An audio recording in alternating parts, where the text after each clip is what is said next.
Hi, everybody out in YouTube land. It's Fennhaven Friday. Hooray! The crowd goes wild. Uh, this is going to start. I do this every time. That's okay, because it's going to take everybody a minute to find me. See, look at now, my big mouth is going to start. Hi, everybody out in YouTube land. Oh, see.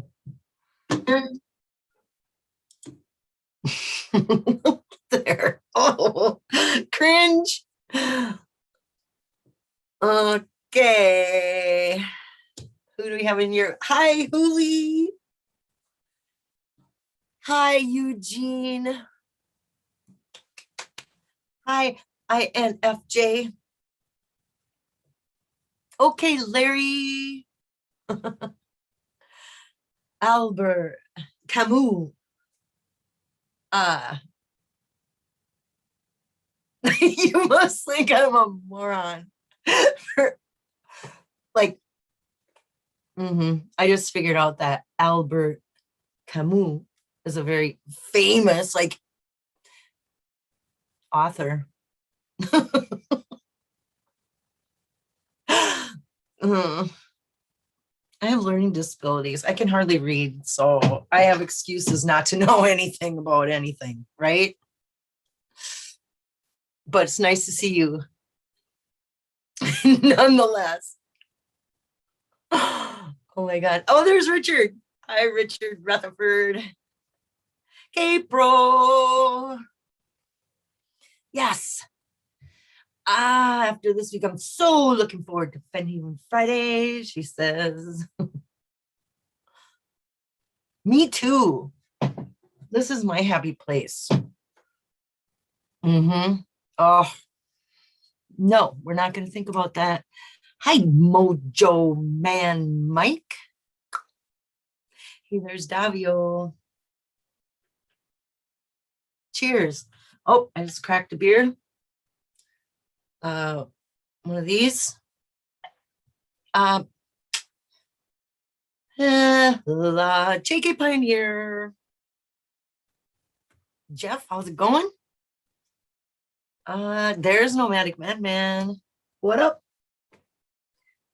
Are you out somewhere being nomadic? Someplace awesome? Making movies? Hi, Jen. Okay, you guys. Oh yeah, I'm gonna pull me, let me see. I'm gonna get it on my other computer so I can see the chat better. Here it's like yeah, a dead philosopher. I am not. But here I am, Albert Camus. You know, could we be a little more?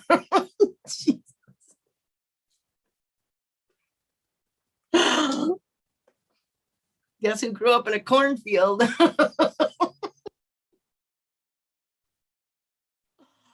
Never mind. Never mind. I made it just fine. Here I am. Oh, without knowing that that was a French philosopher, like a hugely famous, important author as well, or whatever. Bet you Forrest Fenn knew who that was. There's Carrie Galloway. Hi. Hi, Jack. People have a lot to say. You don't know the name. Well, and magically, YouTube presented me a video of with his name in the title, and I'm like, hey, that's a dude in my chat. So I clicked on it to find out who it was.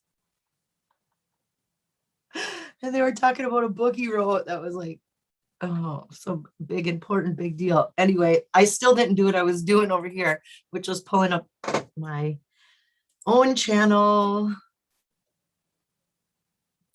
Oh, now we're gonna have to hear my big mouth again. Oh my God, I just saw the stupid look on my face. Oh, that was frozen. The look that oh, see, I did it again. My thumbnail was frozen.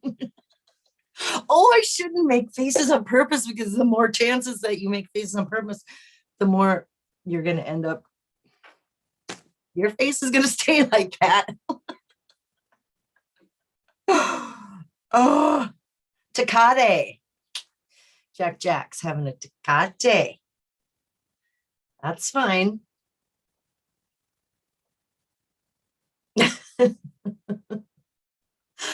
uh,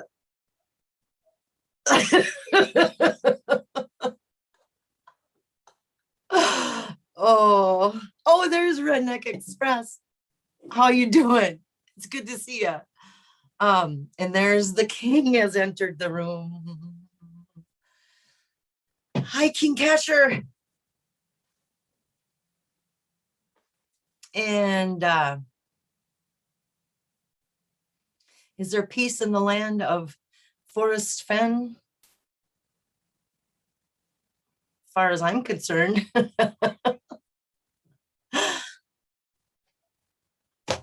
Everyone else can.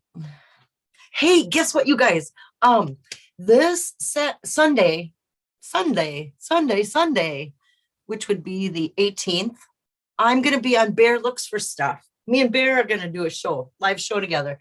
That will be 8 Central on Bear Looks for Stuff. And actually, I tried to, here, let me see if I can post the link.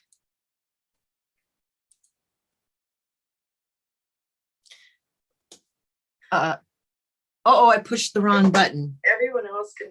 Oh, Jesus, I've got. Guess what, you guys? This set. Guess what? I'm trying to run 2 computers and I'm not very. I think that link that I just posted is to Bear's channel, where Sunday I will be live with Bear. And we are going to talk about a whole bunch of stuff, right? Come tune in and find out. Now, Bear, he's searching up in Montana. His solve is around Montana. So right away, we're not on the same page as far as where, but we also think that we can work together, although we're not even looking in the same area. I think, and we're just going to show everybody how that's possible, how 2 forest fence searchers who don't agree about anything about it can still work together and have some fun. Tune in to see what happens. I'm not scared of a bad bear. I feel like I can stand up to the best of them when it comes to yapping about forest fence stuff. You know, bring it. But it's not about that.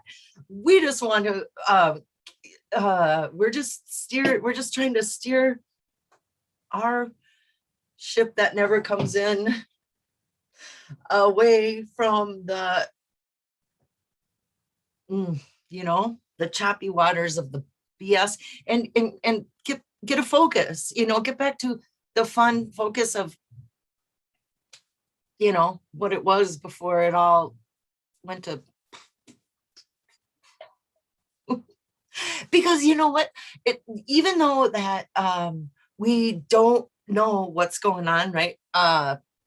Everybody's got these horrible, it's like, oh, it's horrible, it's something bad things happen to bad things, he did bad things, and it's like, I hate that. I don't.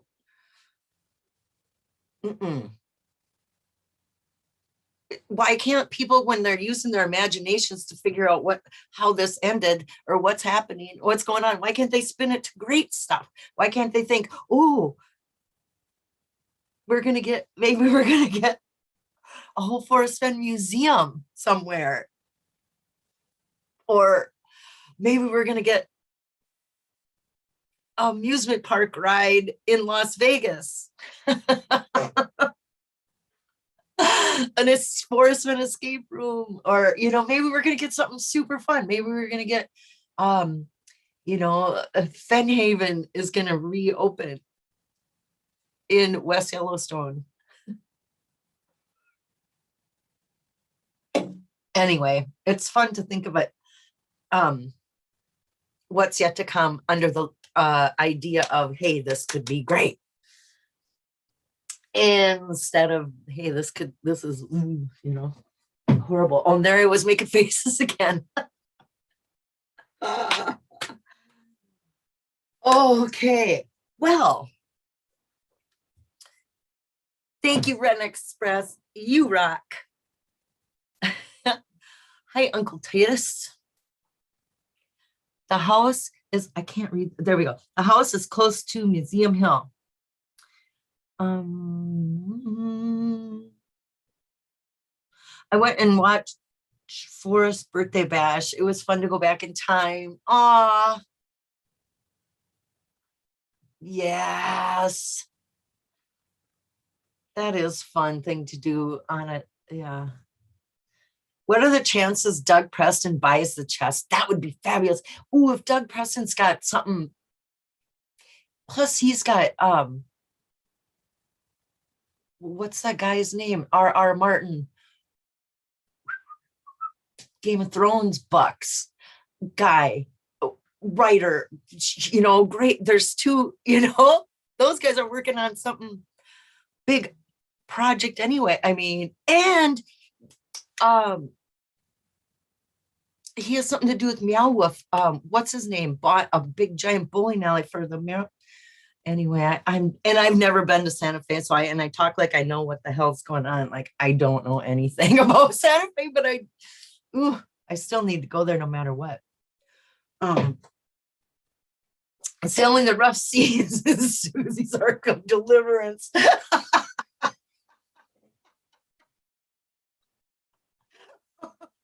Yeah. Arr, Captain. Oh my God. Kids. Oh no.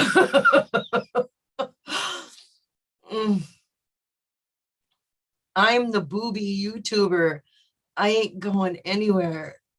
What's a booby YouTuber? How did you get to be that? Oh, Chase it, Indy. Hello, Larry. Barbara Anderson. Oh my God, laugh out loud.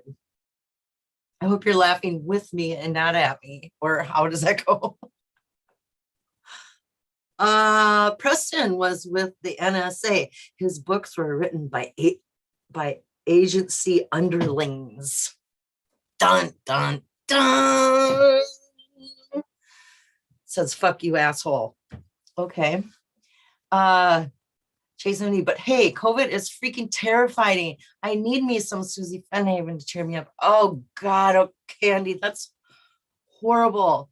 And you never know. Some people apparently get it worse than others. I mean, oof, it's scary when you don't know. Okay, yeah, George R.R. Martin, thank you. He's not really a co-founder. Like Meow Wolf was already a thing, and then George R.R. Martin bought him old huge bowling alley, bought him a building so they could make the giant, what was it, old bowling alley or something like that. And yeah. Laughing at me. Well, I'm funny, so okay.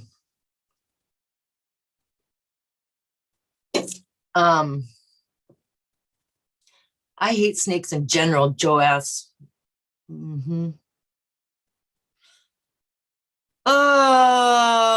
Howdy, Susie.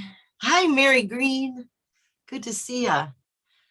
Um, Hi, Mark Williams. Are you putting the link in Zoom? Um, no, well, I was planning on talking about maps for a bit. Making a plan about, yeah, I'm going to be on Bear Looks for stuff on Sunday evening. And I had mentioned to him something about that. I wanted to talk because, where is my quote? Oh, here's my, I was digging through my old research paperwork box and I found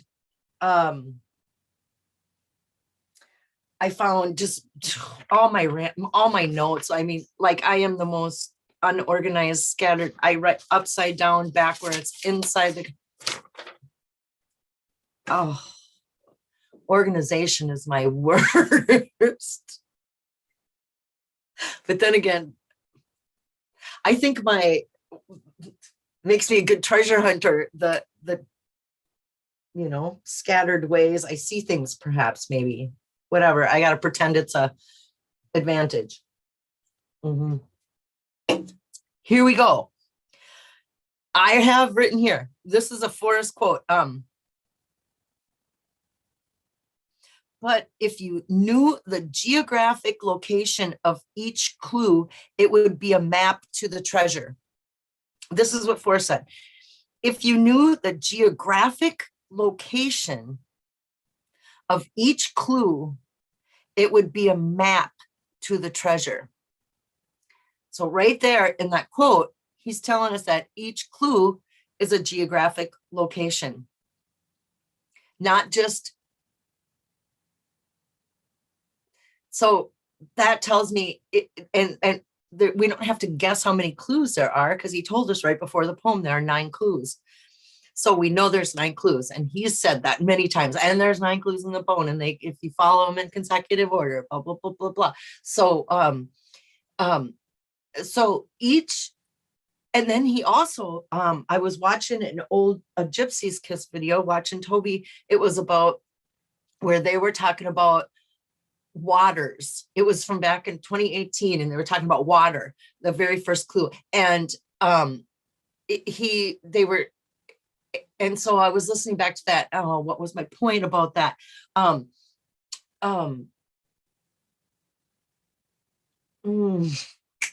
I just lost it that quick because all I do is have to blink. I see my name and it went poof. Oh no. Is this how it's gonna go? Maybe I do need to just post a link so I can have somebody else. But it was something Toby, it was a Gypsy's Kiss, something about geographic locations on a map. And it was another one of those Forrest said things. I can't think of it. Oh well. Forward march. Okay, so oh yeah, it was something about 9 clues. So each of the clues refer to a place, a geographic location. Oh yeah, about nouns. He was talking about nouns. Toby was talking about nouns. Pay attention to the nouns. Forrest said, pay particular attention to the nouns in the poem. And so that's what Toby had just caught on to that, or had just, grabbed onto that quote of Forrest and took off with it. And he was searching, like there's 36 instances of the word water or waters in the book, in the text of TTOTC. Like he had it transcribed, the book transcribed, so it was a searchable format, right? So so a noun, it's a person, place, or thing, a place, a place. So I mean, the clues have to, refer to places, right?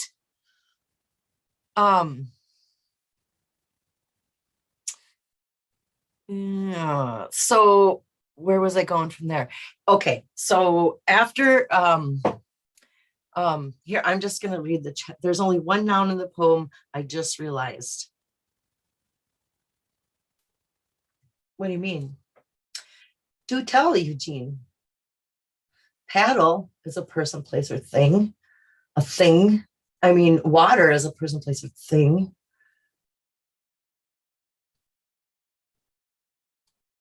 Treasures. Gold. Wood. I see a lot of them. Chest. Okay, where was I?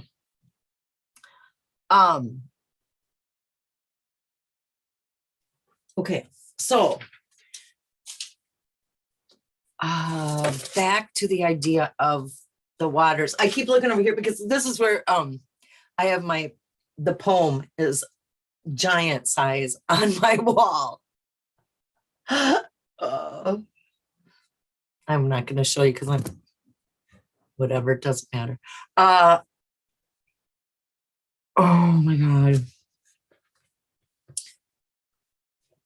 Okay, back to the map. Map. This might be impossible, you guys.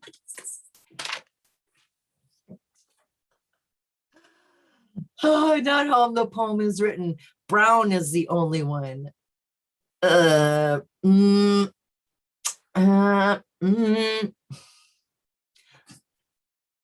So brown is a person, is what you're saying there. But a noun is a person, place, or thing. Gold is a thing. Take the chest. That's a thing. Let's talk about maps. I can't read maps. Me either. Chasing Indy. I don't know squat about maps. And so that's what makes it kind of, like, there you go. That you need what kind of map are we looking for? There could be we could have a whole huge conversation on that piece right there. Are we looking for, are the places a road map? Here's Wyoming. Is it going to say, is Warm Waters Halt 212? It's a way to where Warm Waters Halt. Beginning on 212 at the gates of the Yellowstone North, or whatever that northeast entrance that comes. And I like it because you know why? Not only could it be put on a place on a map by using 212 as the boiling point of water. If you want to translate it that, you could. Not saying that's the right way, but this is brainstorming. There's no wrong answers in brainstorming, right? And the 212 comes in and out of the state border,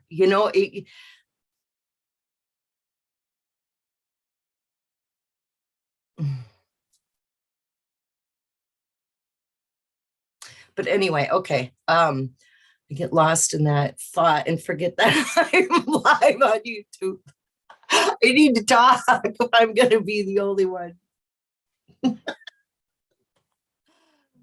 What about the freezing point of water? I don't know. What is that? 32 degrees?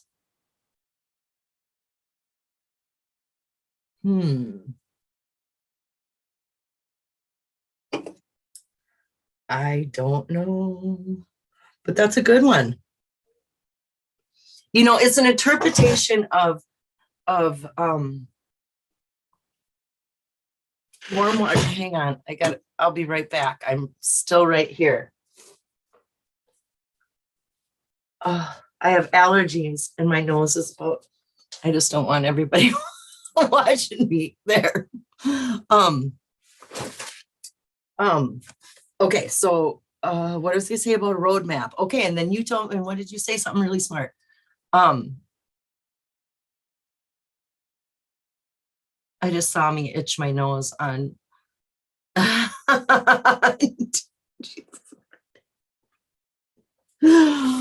why am I so self-conscious today? Shit. Oh, fine. Hi, USA, China. I know your real name and I forgot. I'm not gonna. Huh.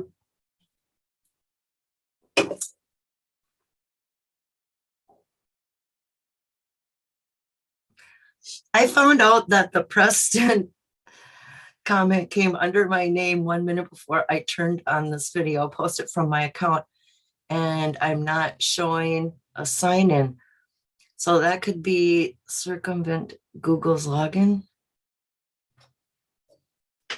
Oh yeah, fuck you, asshole. You know what? I can see when you comment on my video, but as soon as I click on it to actually go to that, it's never there. And then if I go into the back end of my videos and look for your comment to say it's okay for you to comment or whatever, it's not even being held in my, it doesn't give me it says there are no comments, even when I know that you sent me one. And I think it's probably because of your fuck you asshole must be, Google must be filtering it out, or who, I don't know, however you log in, because then I was able to see one time, or today, I was able to see the second time you posted a comment, I was able to look at it. So I don't know what the formula is there, but anyway, where are we? Back to the map, geographic location. Okay, so during my, during the chase, when I was trying to figure out what kind of map to look for, I came up with, I'm going to show you this picture of it because I did it better. You know, oh, excuse me.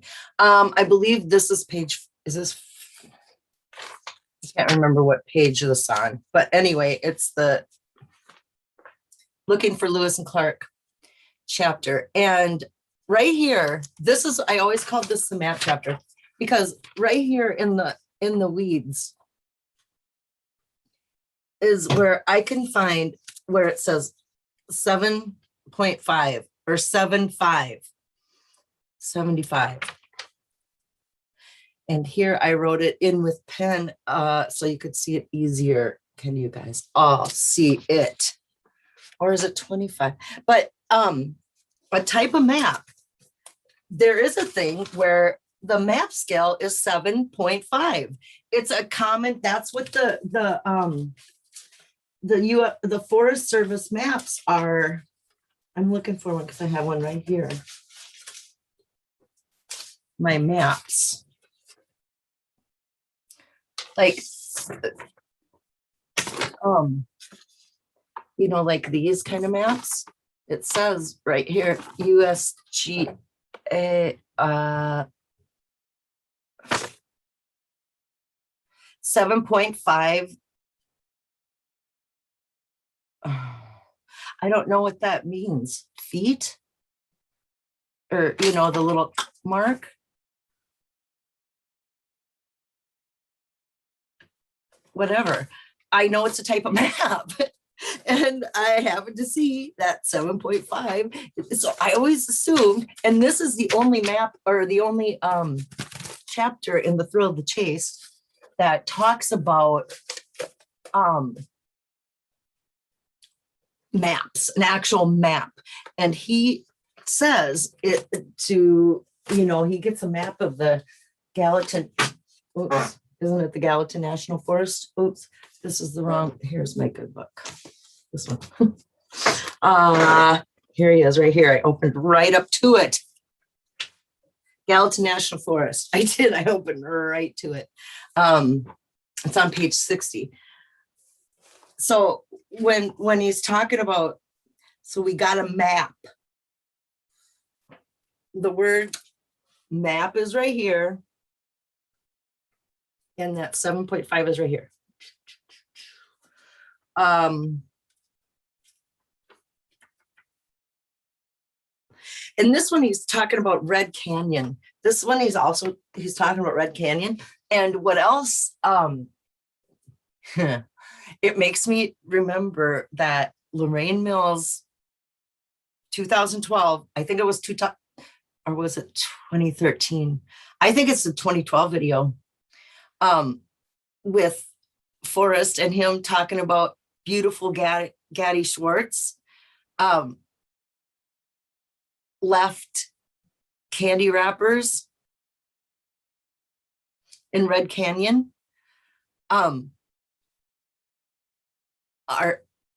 Is that our fake blaze? Were candy wrappers nailed to a forest sign? The fake blaze? So he took the candy wrappers down. That would be, if you saw Baby Ruth candy wrappers hanging on a sign somewhere, wouldn't you go, you know, in the middle of nowhere when you're a forest treasure hunter, you know? So was a fake blaze obviously created by man that was easy to destroy? Candy wrappers?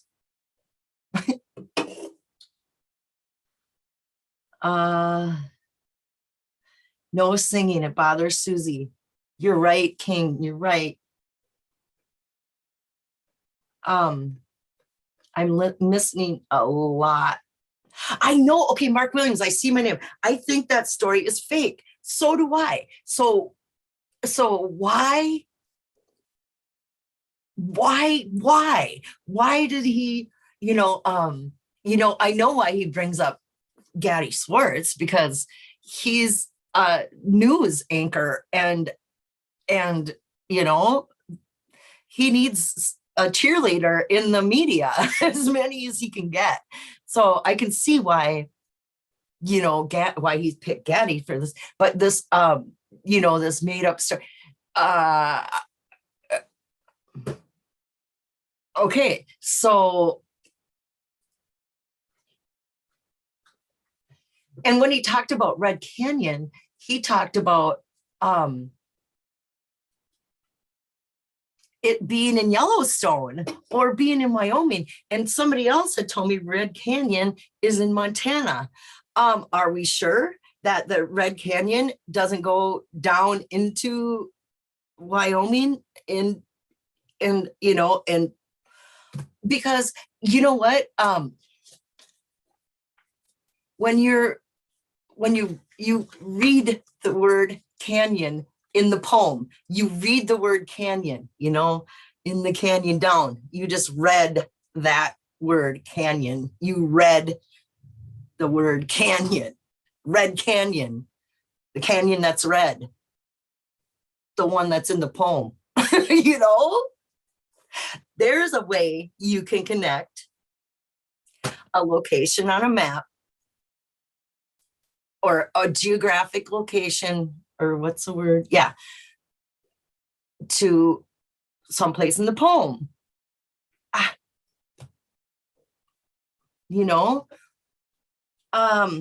I see my name all over the place. Holy smokes. Did Gaddy nail the wrappers to the sign? Who has a hammer and nails in their car? Is that what he did? Did he say that, or did he say he tacked him up there or something like that?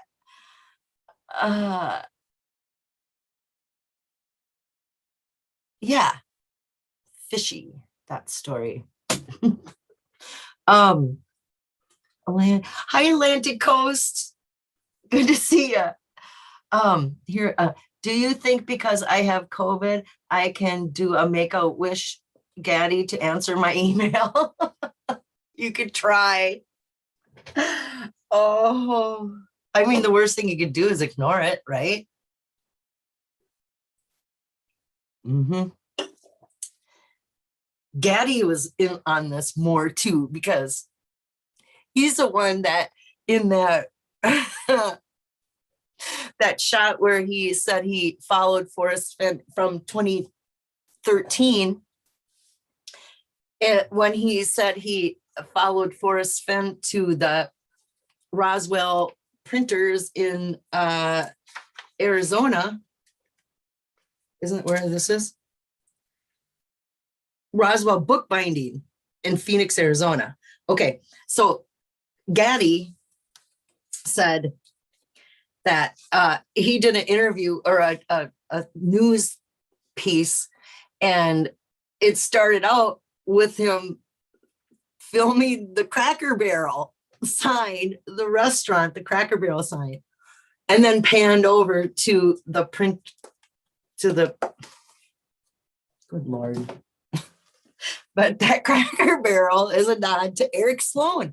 And why else would you start a shot when you only have seconds? You only get so many seconds to be on TV, right? So why start out why roll the film when you're doing a thing with Forrest Fenn and zoom in on the Cracker Barrel across the street? Fishy. The candy bar wrappers are found on the ground. Oh, and then it jumped. Sand project. So who would hack me and talk about Preston? Oh. Somebody really hacked you and talked about Preston. Well, Gaddy went up Red Canyon, but that's Montana. I know, but is there a Red Canyon in Wyoming? Is there? Does it keep going? That's what I'm saying, man. There's got to be more than one Red Canyon.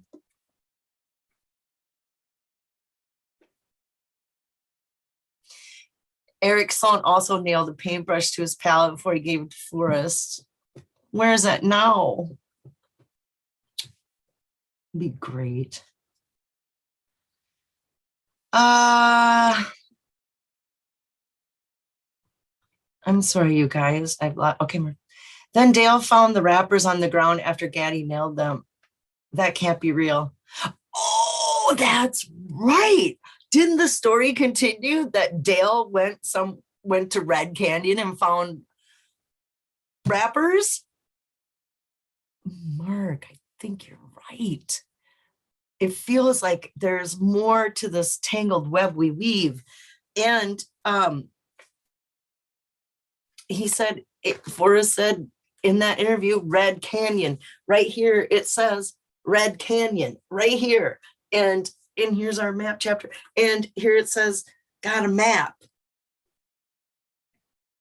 And then this one's lightning, me and lightning. Lightning is Blaze. I mean,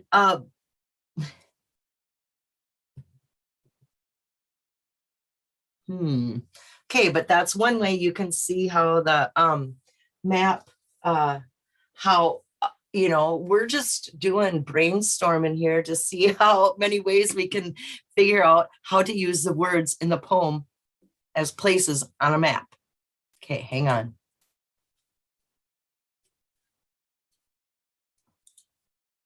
Came back.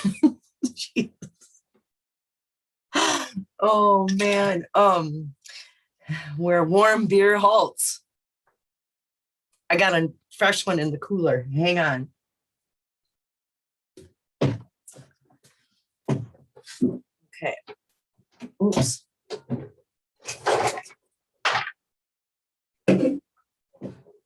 Okay, hook myself right up. So, and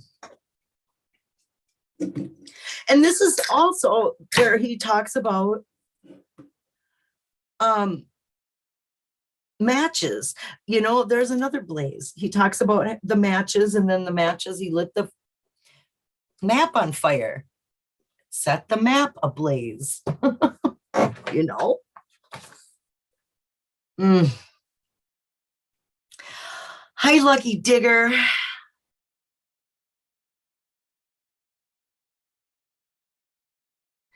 The painting is a Joseph J.F. Sharp. Who's J.F. Sharp?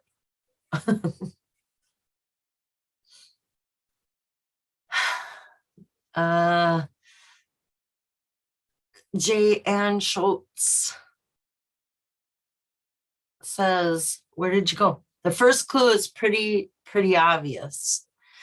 Maybe through your eyes, it's obvious, because I can change my mind a million times as to what I believe it could be. Or, you know, it doesn't see, it's like, oh yeah, that's obvious. Oh, and so is that. And so is that. And so is that type thing, you know? E sharp. That's notable.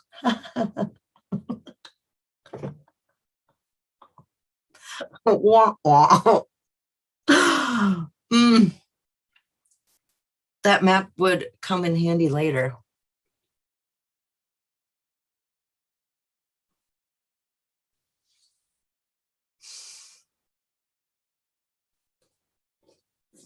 Yeah, I know sharp's a music term. That's why I said notable. Get it?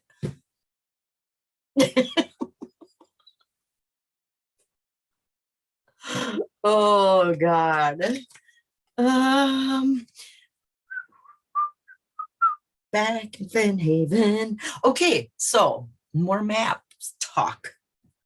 Less. Where did I put my map now? Right here. This one, I mean, this road map, because, you know, different. So there's things that are normal on a map, right? Are a compass heading. So you know which way is north. You know, there's going to be we're going to know which end's up. It's going to be a scale.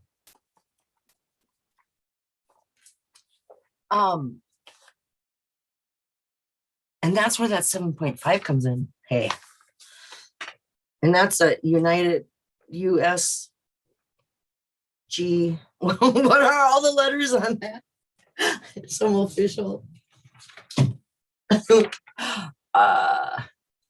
USGS.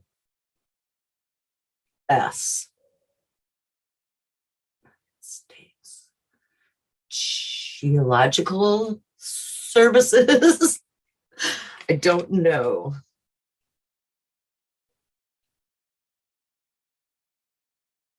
But here, there's other things, you know, to learn about what could be on a map. You know,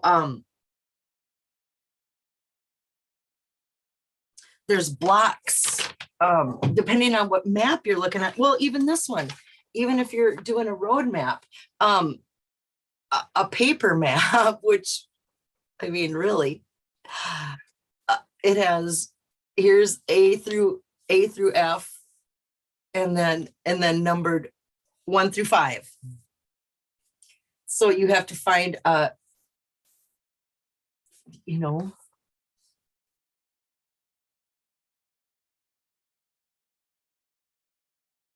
there's so many good, you know, Wyoming, there's just, I can, you know, because there's a town called Burns. And then we know, you know, not only is that a blaze, it's George Burns is mentioned just mere a sentence before the poem starts. He says George Burns is 100. So could that possibly be Burns is a town which is down the road from Cheyenne, off of 80 is the highway or the road or the freeway, whatever it is. Um,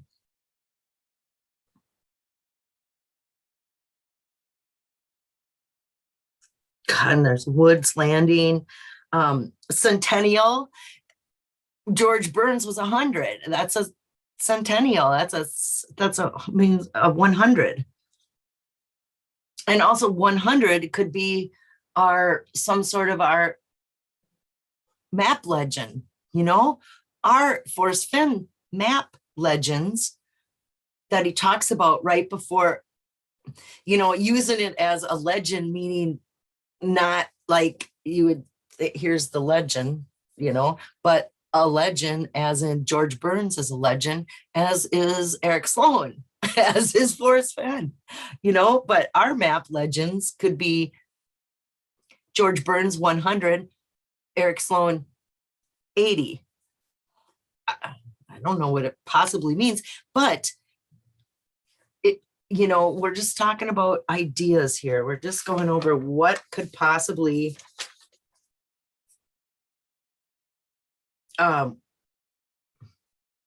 because there's other ways other than GPS coordinates.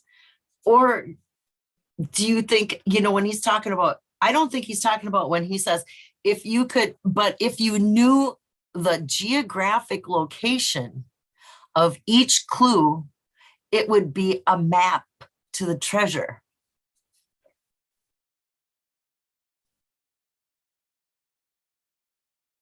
So in my mind, what I'm picturing is like a cartoon treasure map that something Hollywood would show us with, the dotted lines and then the X and, with the, knew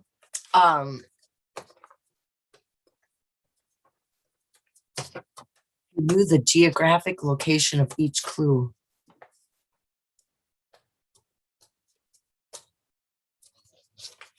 Each clue that had a geographic location. It doesn't say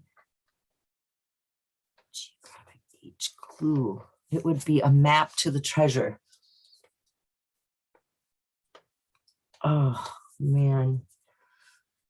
Okay, I'm going to look at chat because my head just hurt.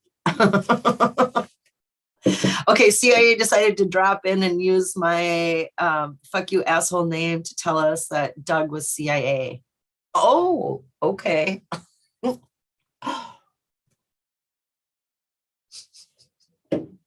I learned this hard way. Do not have any sugar with this virus.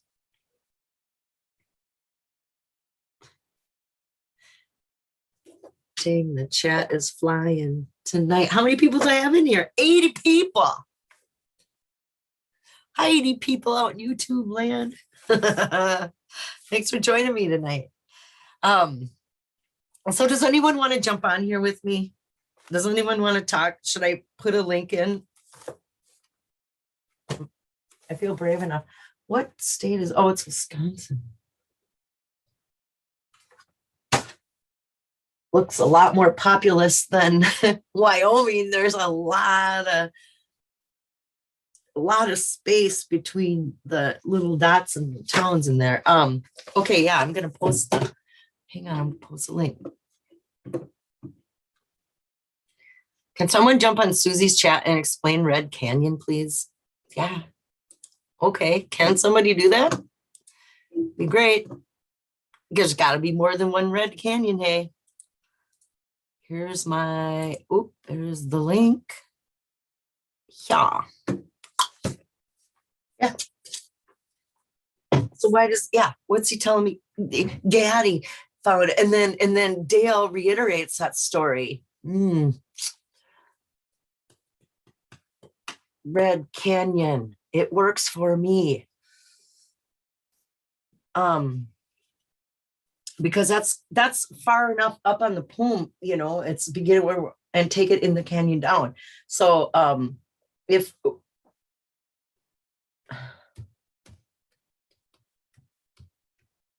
so I wonder if it's possible that you can figure out what the canyon down is before you figure out where warm water's out. I don't know. Misfit hiding. Hiya, misfit. Fit right in here. Lake Hedgen, north, area north. I know, but oh, and then CG Doc says red and green. That's new. Yeah. Mm-hmm. I went with that for a while because and they just changed their fishing regulations like in 2018 or something like that. That's what I found out. But it means different waters are, there's a green, yellow, and red. There's stoplight. Different types of waters are associated with a red, a green, or a, I don't know, God. Mary Green said Red Canyon is literally 1,000 feet from the Wyoming border. Is that true? I believe what Mary Green says. Hey, if Mary Green says that, then that's right. That's her stomping ground up there where she, oh, hi, Davio. Come on in. Don't say 42 or I'm going to have to scream. Did I push the wrong button? Oh, there he is. Okay. I thought I pushed, admit. Don't say 42 or I'm going to have to scream. She's going to scream at me. Don't scream at me. Let me turn this one off. She's gonna scream at me. I gotta be careful. She's gonna freak out. We don't want to freak out Susie. That'd be bad. Oh yeah, very bad. Tom just reminded me of the 1894 map of Yellowstone drawn by G.T. Brown. Oh, he commented on my video I made earlier, and I was going to have that pulled up so I could share screen and show that to everybody. But I think we need a map to your thought process. No kidding, Baggies. Good luck with that, man. So, are you using Google Maps at all, Susie? I just got a $22 chat, not a chat. Outstanding. I know, from somebody in chat that said, that's the best.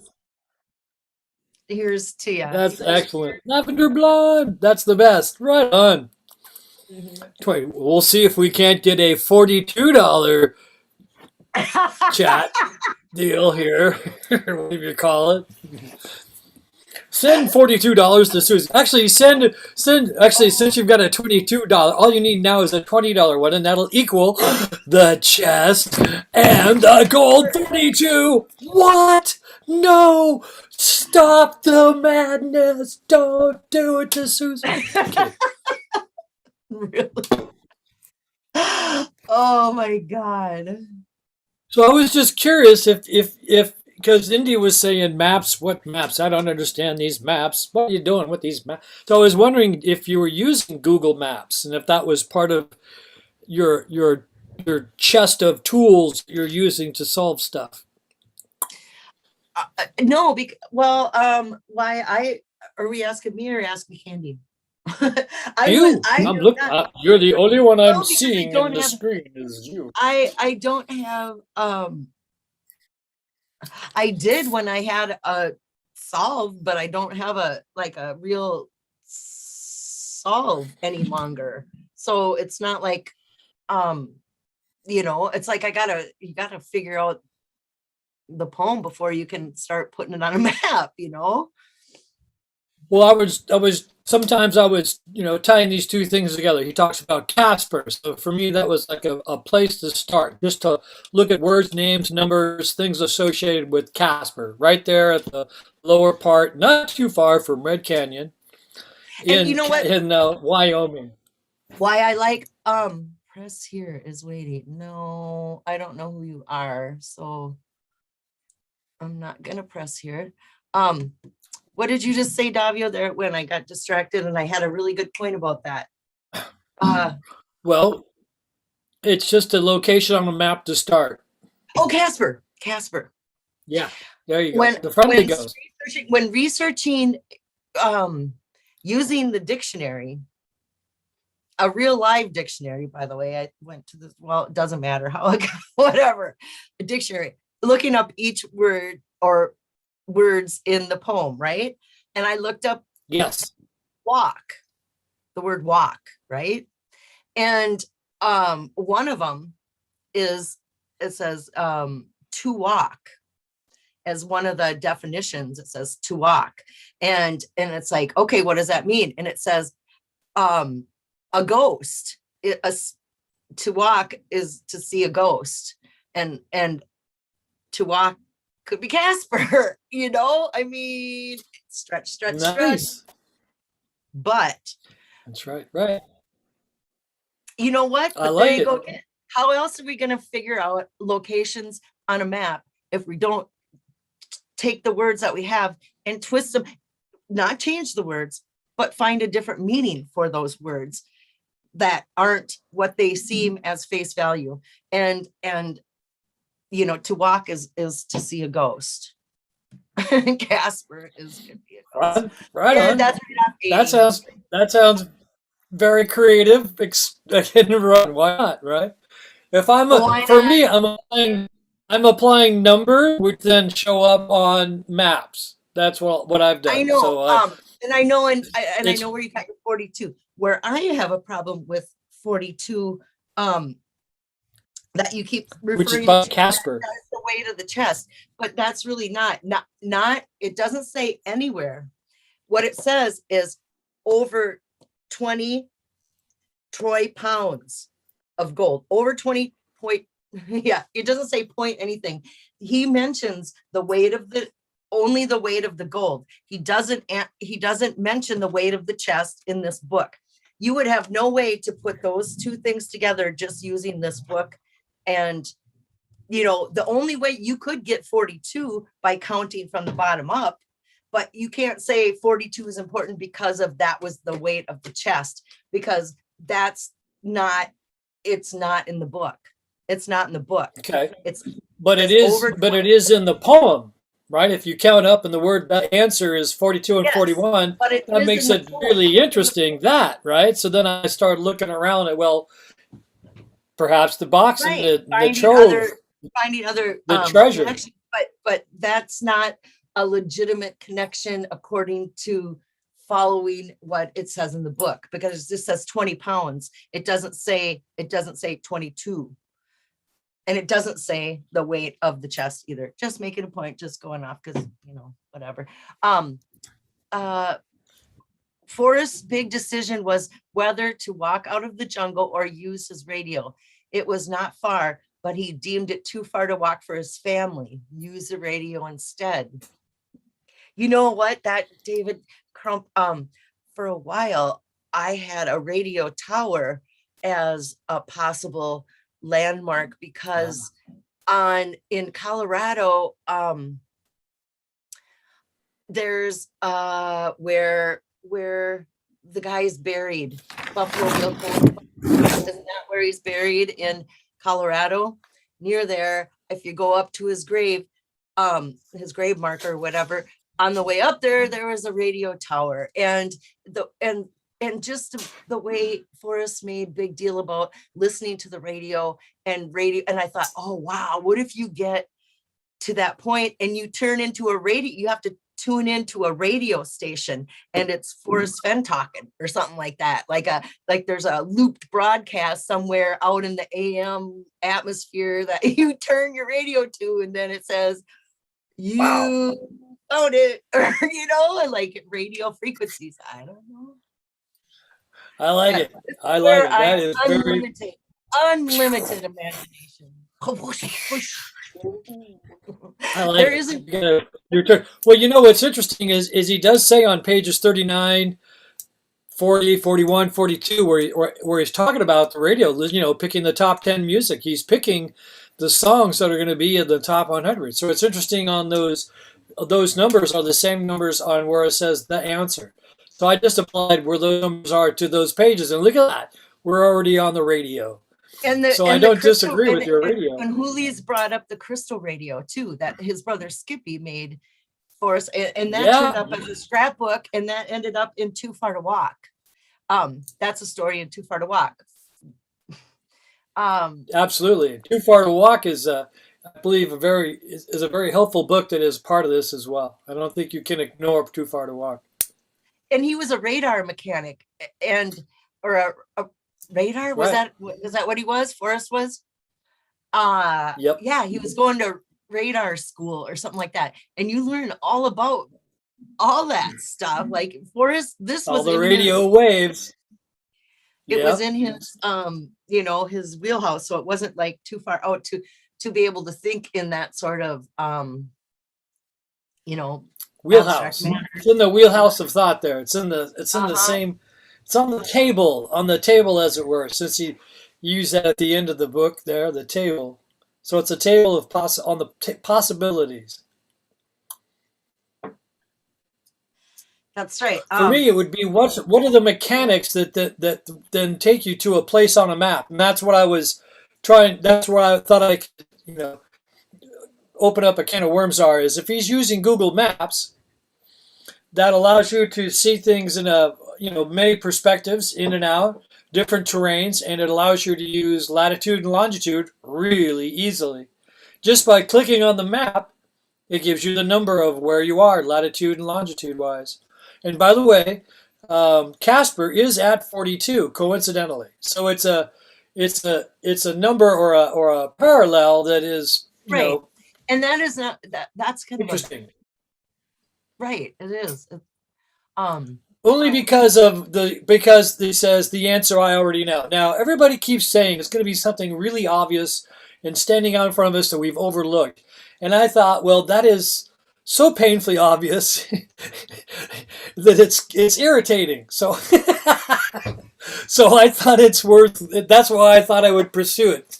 And I went there. I went to those locations in Wyoming actually, but just as a concept, I'm only throwing out as a concept that in Google Maps it makes it really easy to click on a latitude just by touching the screen. One click puts a dot, and that dot opens up a window on the bottom, and it gives you the numbers of where you are. Right. And if what you believe is that Forrest put actual numbers, associated numbers with his geographic locations and not names. Right. So there's right there is a conversation to have too. Did he use, instead of names? It'd be both. Did he use numbers? Well, can it be both? I mean, for instance, let's say a number puts you on a road, and then that road has a name that's affiliated with Forrest. Like something like FF. What if you're on a road that's FF? Or 77 is also an FF. FF, LL. LL 77 upside down. Yeah. Yeah, is it 3 also an F? 33 is an FF on the telephone. And what if maybe on that road it's also 50 miles, you have to drive 50 miles out of your way? Well, what if 50 miles out of your way puts you on a road that says FF, and that happens to be at 42? Now we've kind of put a few things together that are a whole bunch of maybes, right? I mean, maybe 42, maybe FF, and 50 miles from a schoolhouse, and Old Maid's Draw, and words like we've heard all over the book. Maybe. But it's a way of connecting, words in the poem to a place on the map. I mean, directly from the poem. And the Casper thing too. It's, if you wish to please my ghost, forgive a sinner and smile at a homely girl. Wish to please my ghost. Exactly, a place to start. Yeah. But so I can see that, but I can do that almost anywhere. Like I can do that in Montana, I can do that in New Mexico, I can do that anywhere. But there's only one, but there's no Casper there, and it is not 42. So it does kind of narrow it down to Wyoming. So there goes your 42 and your Casper theory. Poof. I mean, does it have to be, like what if that's total coincidence that Casper is a ghost? And is it? I mean, he just said, like you said, smile at a homely girl. The whole thing about a ghost, right? Make my ghost happy. He's a ghost. Right. What page does he say that? Maybe the page number is some kind of relevance to where we are. That's on So in other page, words, that would be a way to verify. it's on page 98, I think. I think it's by 99 is the, that that page. But I think that Wish to Please My Ghost is on 98. Oh no, it's not. It's in My War for Me though. Isn't it? Yeah, because that's the French graveyard. It's 94. It's the the helicopter With the and drawing of the helicopter and the the headstone and tombstone. And the that's what poem. made me Yeah. go to the Vietnam Memorial in Angel Fire, lighting a candle at both ends, his dad and a cloud. That Right. sounds like an Angel Fire. And then there's a helicopter at the Vietnam Memorial in Angel Fire. There's a actual helicopter at the Vietnam War Memorial. So it's like, oh, this looks like the Vietnam Memorial, and here's the Vietnam Memorial that he found while he was in Vietnam, and it's really for so there's a place on the map for you, and it's not in New Mexico, but damn, is that a beautiful solve, where right at the last page, the epilogue right before lighting a candle at both ends and his dad on a cloud. Let's see, and it talks about the French soldier's headstone in Vietnam, and then the very next line is, now I feel that my father is sitting at the edge of a cloud somewhere watching, and busy lighting candles on both ends. And so it seems Vietnam Angel Fire right there at the end. So it's like but I have, so that just draws that draws you right to Vietnam, right? That's what made me in New Mexico, and that's right by Taos, and Taos is Eric Sloan connections everywhere, and also Joseph Henry Sharp and Leon Gaspar and all those guys. That's the Taos group of artists that made Forrest Fenn rich and famous. Taos area, Angel Fire, Cimarron Canyon. Cimarron means brown, home of brown. I mean, there's just so much. There's also a Ho Chi Minh Trail in Cimarron Canyon, in where you can go hiking. It's called that, like it's a memorial hiking trail. Right. So many Sounds things, like, right? There's so many things. So how could it not be there? There's America Creek. America, his friend Eric Sloan took his name from America. So, and he couldn't buy a river with Eric Sloan, so he bought a creek and called it America Creek. And at the end of America Creek, there's a cow camp. And that is found on it's a real thing on one of those Forest Service map things. It's a real thing. If you look, it will say cow camp on a dot, So at the end of America Creek, there's cow camp. And that cow camp is where he was walking home and had to, or, he left school, A&M, and had to sleep under the trees with the cows. That sounds like a cow camp. There's a RV Right. He had to go through the barbed wire fences, and he slept under a tree, and then the guy in the car tells him he's got to go. The cows. Yeah. He slept with the cows. With the cows. Yep. And then I found out that a cow camp is a real location on a map. It's a known landmark on maps. So I mean, there's so many things that connected through the book to my location in New Mexico, in northern New Mexico, that where do you, and there, that was Agua Fria, was the Warm Waters Halt. That was the name of the town where the RV park by the railroad tracks, the Gypsy Magic, he's obviously talking about caravans parking by railroad tracks. There it is, another one, right from the book. So, I could do this all. So it's very, very compelling, right? So I can see why that would really make you want to go there. Yeah. Yeah. And the same with, it's the same thing. Those connections are just as strong going, oh, that's it. That's it. That's it. Um, as so there's another great topic. So what is it?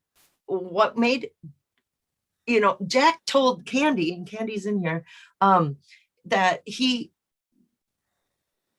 had enough, he was certain about the location, was certain.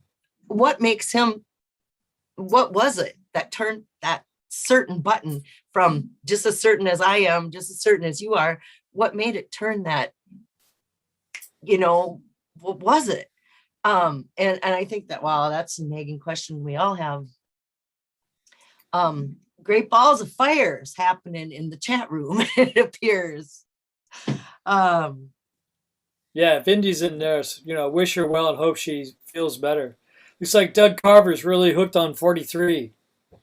He's got a 43 109, right? That's where he's I'm got hooked his on idea. 44. 44. Yeah. 44 36. That's Yellowstone. That's the first two coordinate numbers for Yellowstone. 110 90. Is that what the other one is? But the area is so big that they only use two they don't use the third. Well, yeah, one's this way. This would be the 40s. Yeah, but instead of going 3 digits, they go hours, minutes, seconds. They just go hours, minutes. They don't. Well, no, there's two ways to do it. There's GPS, and there's exactly what you said. So you can do it by compass, hours, minutes, and then you can go pure GPS, which is how your phone operates, and it works just off of a series of numbers. So when you click the screen, it's a solid number, and then when you click the dot on the screen, you will see it by compass heading, by old school Landsick, by to the the book you held up earlier. It's in squares, so those are all broke out, and those can be broke out in minutes and degrees. Yeah, usually around the edges. See the edges, the border. Yeah, you see the numbers on the borders. Yeah. That's how you would translate that to compass headings and stuff out into the field. And this is Dry Mountain, Montana. This one, and it is 45 46, 45. Yeah, it's 45. And this is by Pipestone. This was a really good solve too. Dang, I'm good at this. All day long. And none of it's right. Boom. That's right. Oh no. Okay. Hold on. I think it's really brave of you to dive into the words, because that was really hard for me. It's easier to look at the photos and the pictures than it is to like dive into the words, meaning of words, and then words to location. That was so. I swear to God, that was like just a couple of years just in getting used to reading like that and doing it. But it was much easier to go look up the photographs and, oh, look, this is Norman Rockwell, that's Norman, this is blah, blah, blah. I could really do that really easily. Match up the look at page 71. You'll notice that they're all standing around the fire. It's the over there Norman Rockwell, and then the one guy's got his thumb up, and that's definitely from Bye Bye Miss American Pie, because the page number 71 is actually, what's that? Isn't it Ronald Reagan, the guy with his legs kicked out? Isn't that Ronald Ronald Reagan? Guy? No, that's page 71 in Thrill of the Chase. So this is in that illustration. I swear to God, that's Ronald Reagan. Well, he's got his back to you, so I don't know who it is. The guy that's sitting next to the fire with his legs kicked out. Well, there's a guy laying down on the fire, which is exactly the what do you call it? Norman Rockwell called Over There, which is George M. Cohan. Yeah, that's Over There. So I didn't associate that with Ronald Reagan, and they were in that some movie. It was like it's possible, maybe around that date that would be likely. But the other guy You see the other guy with his thumb in the air? That's Yeah. exactly the Bye Bye Miss American Pie album cover is the thumb in the air and he's looking at you. So it's the other perspective. And it is from 1971. And it is on the Oh, charts this, of you mean this guy 1971. right here? Is this Yeah. the guy? See how he's sticking his thumb in the air? And then Yeah. thumb comes up on page, I It's believe not, it's he's not really, he's like, yeah, the thumb's in the air. So Miss American Pie is the same year and talks about all the same things that were see, now happening you in that just time. lost me. I mean, that's just like, poof, nope. Well, okay, It's like, but you there's do no know way the you other. could talk me into that. There's not a chance in hell you could talk me into that. Well, wait a No. minute. You do know the other one. The other drawing is over there from Norman Rockwell, right? You know the guy sitting on the laying down the fire, and the guy singing behind him. That is Norman Rockwell, and that is called Over There. You'll find it in 2 clicks, right? I mean, that's what it's called. It's called Right. The name of, right. And that was, right. But right. So that's Norman. that has But so nothing they're to do singing a. with that So song. the In type of fact, song that is very much like by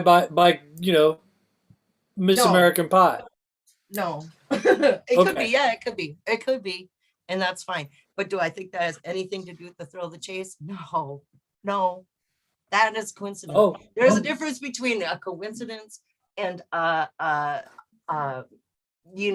it's confirmation. Um, what do you call it? I don't know. It's one of Jack's videos. yeah, bias. Right. One would say that I'm going to be biased to music because I have a lifetime in Yes, music and paying attention exactly. to it. I am So biased therefore, against that's what I'm going music. to see. So therefore, I will not see the only music that I see validation in the thrill of the chase is right here. This one right here. Waiting for ships that never come in. It's the life is only a game of poker and happiness is a pot. Fate deals you 5 cards in the cradle. You see whether you like it or not. This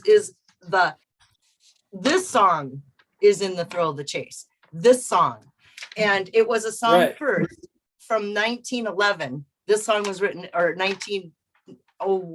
whatever. It's really Right. old. Right. And so Ernest Tubbs did a rendition of the song in the 50s or whatever and changed the words. So the words, because it says right here, right at the bottom of this, it says the above recitation is copyrighted and all rights are reserved. Anyone using the recitation or any part of it other than with the song, I'm waiting for ships to come in, will be prosecuted.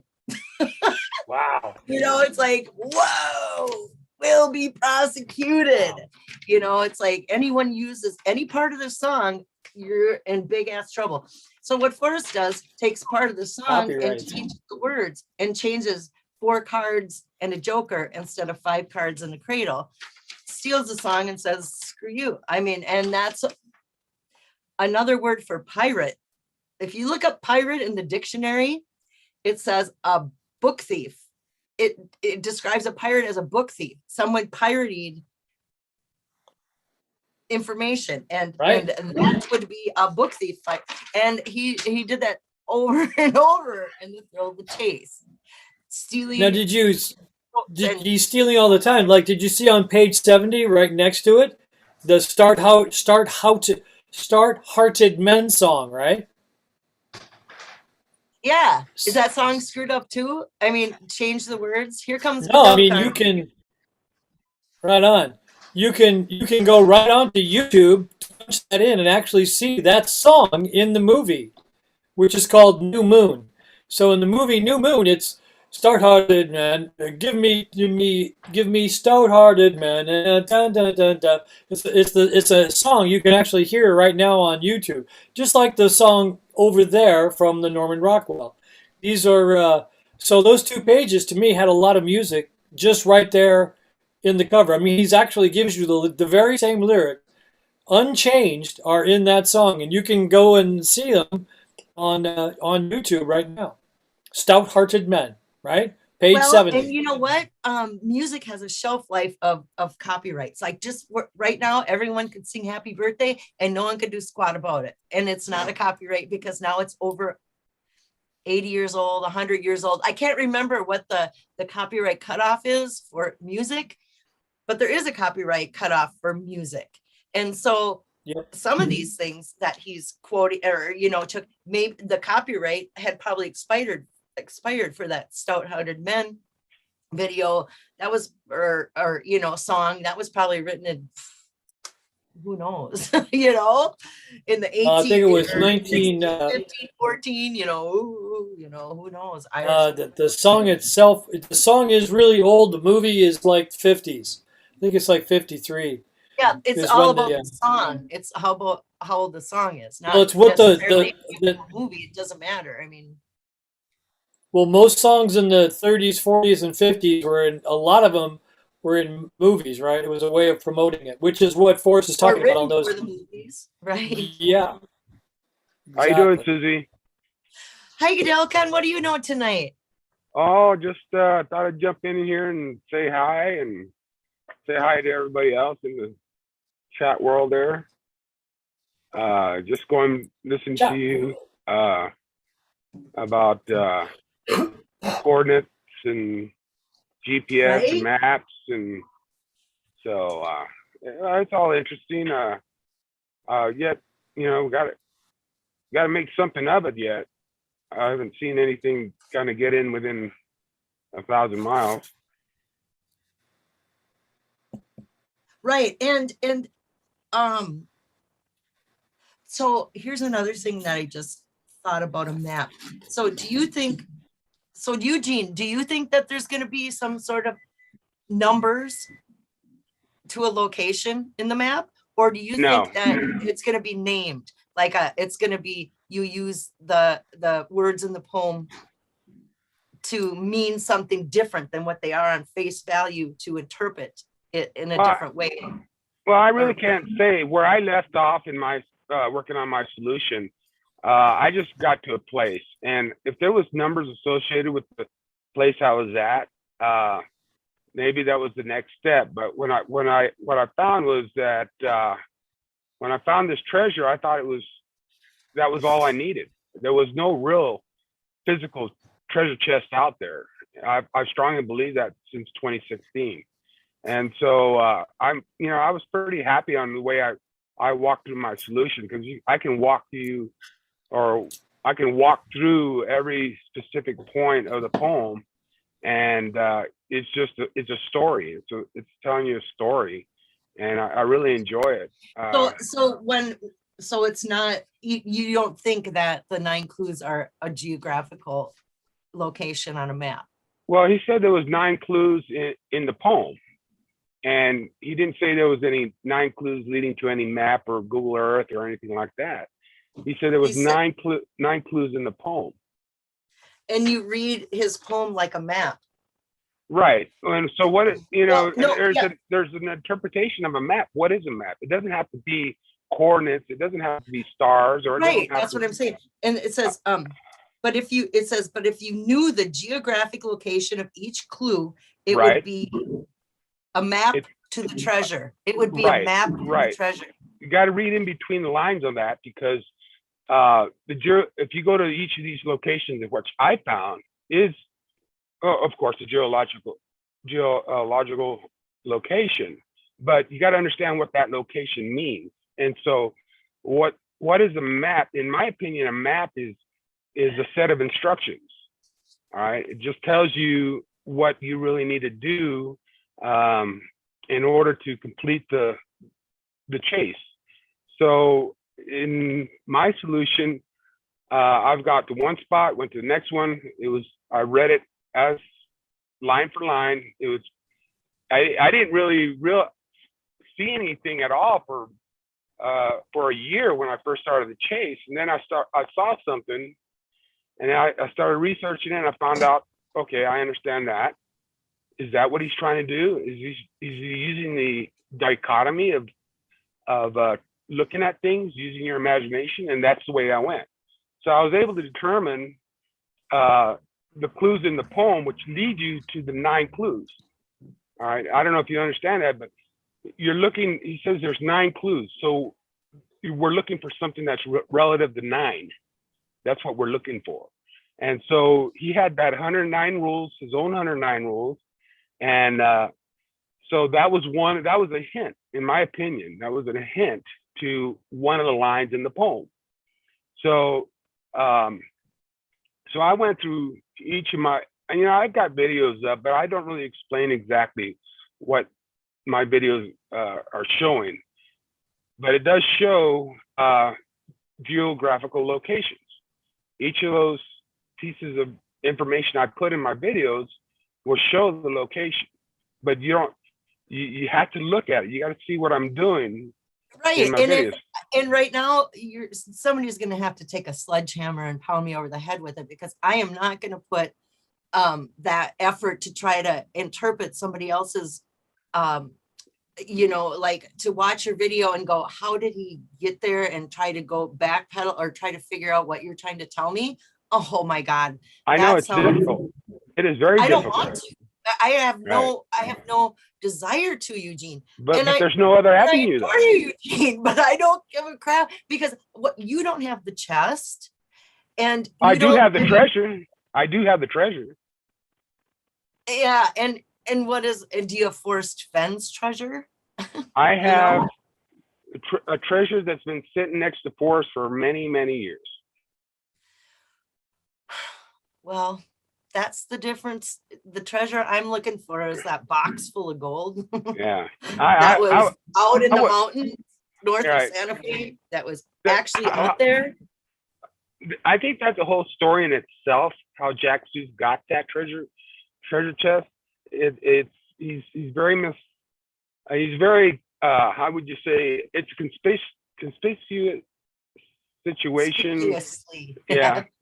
I'm sorry, I got a really bad, I've been ill the whole week, but it's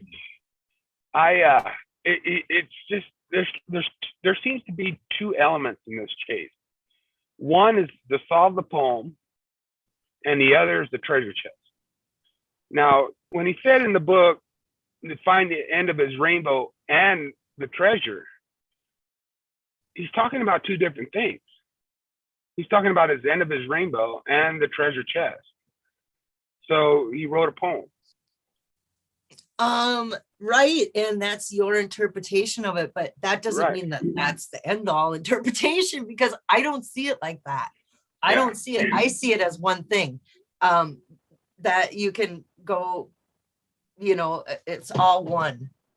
I think, but I really think a lot of people just put way too much into it, because there really isn't no specialized knowledge in order to understand what I see. There's none at all. It's your interpretation. Okay, so what about Davio? What about Davio and his precise? He can find these numbers precisely. Right. Those are almost like they're hints in a way to the clues. And so that's what people are finding. They're finding these little hints, but they don't know how to put it all together. Either they're going to stick with coordinates, or degrees, minutes, and seconds, or they're going to stick to the stars, or they're going to stick to some history. But it's not coming together. Nobody has been working to put all that together. And so why is that? Because everybody's got their own way to do things. Working. Why aren't they doing that? Well, because everyone's idea of that looks something different. Right. Just because they're not doing it the way so you're doing it. Wouldn't there have to be some kind of confirmation to kind of verify that you're on the right track? And then what would that look like, right? Maybe there is something that would give you. So if it repeated, if you had a theory, if I'm sticking with my 42, if I go to page 41, because where the word answer is, and on that page, and I got there from counting from the bottom up, and it says that actually says that on page 40 and 41, it says start at the bottom. and it goes from the bottom to the top. And it actually says that real subtly on page 41. And then on Right. that page, it is actually talking about music, and it's talking about songs that he was choosing. So for me, I don't think I'm really stretching very far Well, when I if go you and look use at the the top song, 100 when he's actually saying that on that's page it. 41. You're Right. talking about the top 10 on one day in this Right. chapter. So It's not check Well, a yeah, hundred well, no, songs spread so over check a this out. decade. So check No. this well. out. So what song would be confirmation? He very much says on the rainbow, right? So that's from the Wizard of Oz. That was the number one hit of 1939, I coincidentally. believe you that's that, but that I don't think that has. All right, So hear me on 1941, Moonlight Serenade is the number one that's lovely. hit song in a movie, and it is the song, the movie, and what you hear and see in the songs in the movie are very much what he's talking about on those pages. So I thought that might make it somewhat, very, very subtly, and I would So thought if it you would could make tell it me relevant. what the song on April 15th, 1939, April 15th, Yes. 1939, what was the hit parade songs that day? I mean, that then you would have something, The but Beatles. random. Well, I mean, so you don't want so Over the That's Rainbow is the song. That's precision. That's Yes, precision. I don't. I'm agreeing with you. So I'm saying that the song of 1939 is Over the Rainbow. But what day was it in the hit parade? And Well, it varies. It'll stay in the hit parade for weeks at a time. My point being is that's when the movie came out and the song was a hit. I mean, isn't that close enough? I mean, I got 1939 Over the Rainbow, and it is right there saying that we're looking for the rainbow, and you've just lined up two things. And he's talking about you're just doing what he said to do in those pages, right? And then you find on that page number that is Over the Rainbow. Wouldn't that you think that kind of stuff would be relevant? I mean, it's what he says to do on those 39, 40, 41. That's the game he is playing. It was too beneath Skippy to be involved with that. So this is something he's doing with your mom. Hey, Javi, can He I jump in was here? yeah. So Davio, I really like the way you put things together, and I think that in the book, it has a combination of a variety of different avenues. It's almost like you're baking a cake. You got so many different ingredients, but if you're missing an ingredient to baking that cake, it's not going to be a cake. So some of the things that you're saying, Why is that? What's missing? All we did was verify some numbers. We didn't miss anything. I'm going to get you But there. you take those numbers, Look you at can Hit put them Parade. on a map real quick. Look at Hit Parade. What was Hit Parade? The top 10, right? Yeah. Not Okay. It the wasn't hit top parade. 100. It came out every monthly or every 3 months. I can't remember. When I was growing up, I used to buy Hit Parades all the time, and I always enjoyed to look at the top 10 songs. Oh yeah, the teen. You're talking about the It came Teen on Rag, every right? week. Yeah, Teen Every Beat, Teen Saturday Parade. at That all 6 came out a.m. weekly in the So 70s and 80s. I was looking up something that's pre all of that, right? So it was. so It's what he's pointing you to is the top 10. Okay, Yes. that's all you need right there. That's it. Yes. Okay, other people Number one song, top 10. look at what other people's coming up with. 10 of this, 10 of that. What's with this number 10? Sure. Think about it. It's a big That X. 10 is big X, right? The X is the 10. But really think about what it forces. The two most common numbers he uses in the book and in all his writings is the number 10 and the number 2. If you put those two numbers, if you query those two numbers, that's probably the most common numbers he uses throughout the chase. So what is the 2 and what is the 10? So that's where I end up in my location.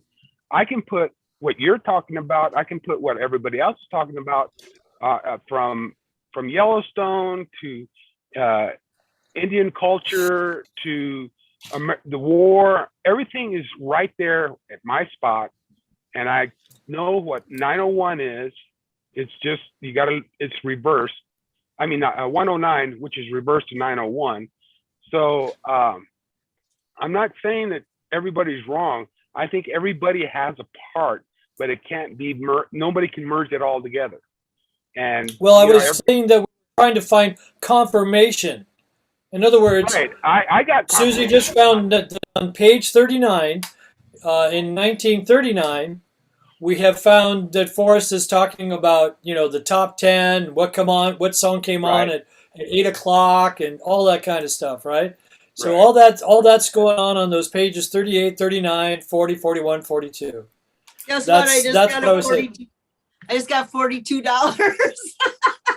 Yes, I knew it. If we said it long enough, it's gonna bug somebody, and they're gonna drop some cash on Susie. Right on. No, we just gotta get it up to 84.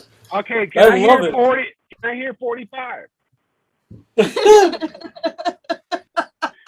I love it. Oh, and yeah, look at that. Bakis just said 42 degrees. Again. 42 degrees is what it takes to make a rainbow. He does bring up a real cool little piece of information there. I thought that was right. 42 is the degrees used to focal a rainbow. Yep, the focal point on a rainbow is 42 degrees.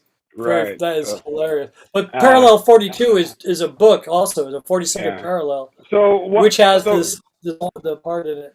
So we all know it's we do been notified that it was found in Wyoming. Everybody's still 42. Trying. Everybody's still trying to kind of pinpoint the spot.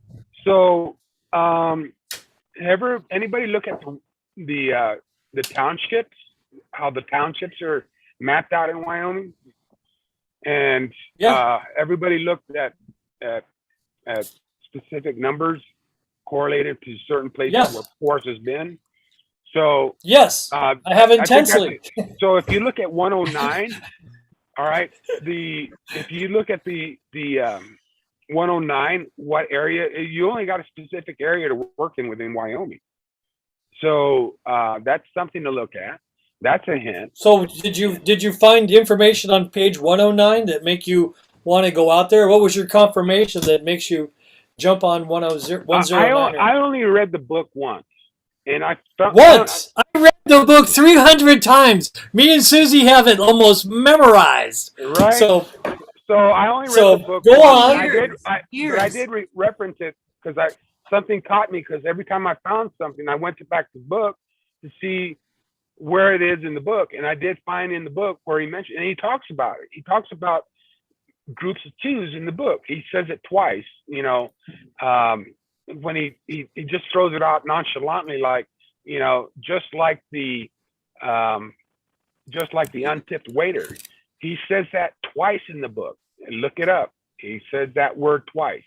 That was one group. And so you're looking at these. He says groups, what? Untipped? Untipped. He says that twice. He says that twice. One in a photograph with Donnie. Yep. All right. And the other one at the end of the book, he says it again. All right. So I'm looking for groups of two. Those groups of two references 10. And I will explain that at some point. But when I only read the book once, God's Honest Truth. And I referenced it, parts of it, looking, because I put it all on Word document. And so if I'm looking for something, I go look for it. So, but everybody's got a little piece of the puzzle. I listen to everyone, all the YouTubers post, and it's really interesting that everybody's found a piece of this puzzle, but this puzzle is still in the box. Nobody can put it together. Well, I think you can. I think, for instance, let us just take a step here and say Susie's right. 44, a very important number, and if you go there, you are in Yellowstone. The point is that number gets you to a place on a map, to a location you have to go to. So the steps are, you have to see enough stuff that you have found, that matters, Yeah, like that. And then from that takes you to, so in other words, you go through the poem. The poem then references back to the book. The book then gives you all kinds of information that gives you a spot on a map. There's her, he loves, she so loves wood. Susie And wants so to then it flip takes, over. and then it takes you to a location map. Well, then you actually have to get car and go to that location, and then when you're looking around at said location, you've got to find that wilderness, those things you are seeing. You've got to jive with words that are in the poem and or those pages. Words like wood, barbed wire, post. I think the post marks refer to fence posts because it's interesting how they're scattered throughout the book and how how they are in the book. I think is interesting. So I mean, there's sitting here having a wonderful, and I love how Susie does this information, not information, imagination party. I mean, which is the best part and the most, and what really got me, what do you call it, motivated was how Susie looks at the edges. And now us dyslexic people will look at the edges because it's very intimidating to look at words. So she showed me I have to buck up and not be afraid and dive into the words. And then I just, up being who I am, I overdid it. So I Yeah, had I to think reel that's back.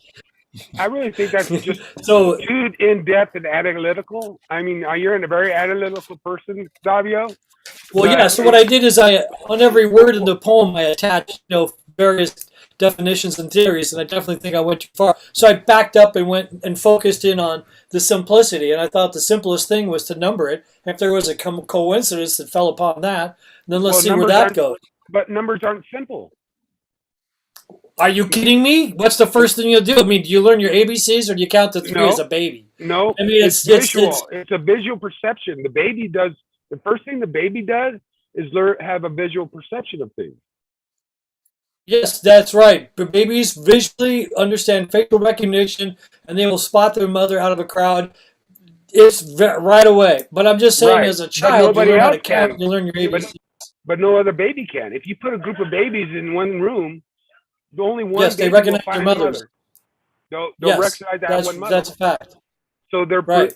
they have a very unique way of identification. So the same thing with Forrest's identification card. If you look at it, all right. And I wanted to ask Susie, I was thinking about this earlier, if on that ID card on the book, I don't have my book with me, does it have his birth year in that ID? Yes. Yes. All right. Yes. I thought it just said his age. 1930. But 1930. It is, So it's he's in 1939. He's 9 years old. In 1942, he's 12. So it's relevant those years because he was. What I'm saying is that growing up in this era. Hey Susie, can you look at it? I don't know. It says it has his hair color, his age. Brown. I don't remember if it said its year. Let's see. It just says Main Street, and it does not. Well, wait a minute. Down here, it just says his age. Right. So you have to extrapolate. So, but if you look at it, it does say 1930. Yeah. You know where it says it? What? On the ID card? Yeah. Okay. It says. What does it say here? 71, 56 years old, brown, blue, and then on the tape I can't see exactly, but at 17, that's 1937. No. It's No? the tape. He's not born in 1930? It's a tape on the ID card that says 1930. In 1930, well, that's cellophane tape was invented. That's that's what he's telling you. The ID card is complete, but the tape was invented in 1930.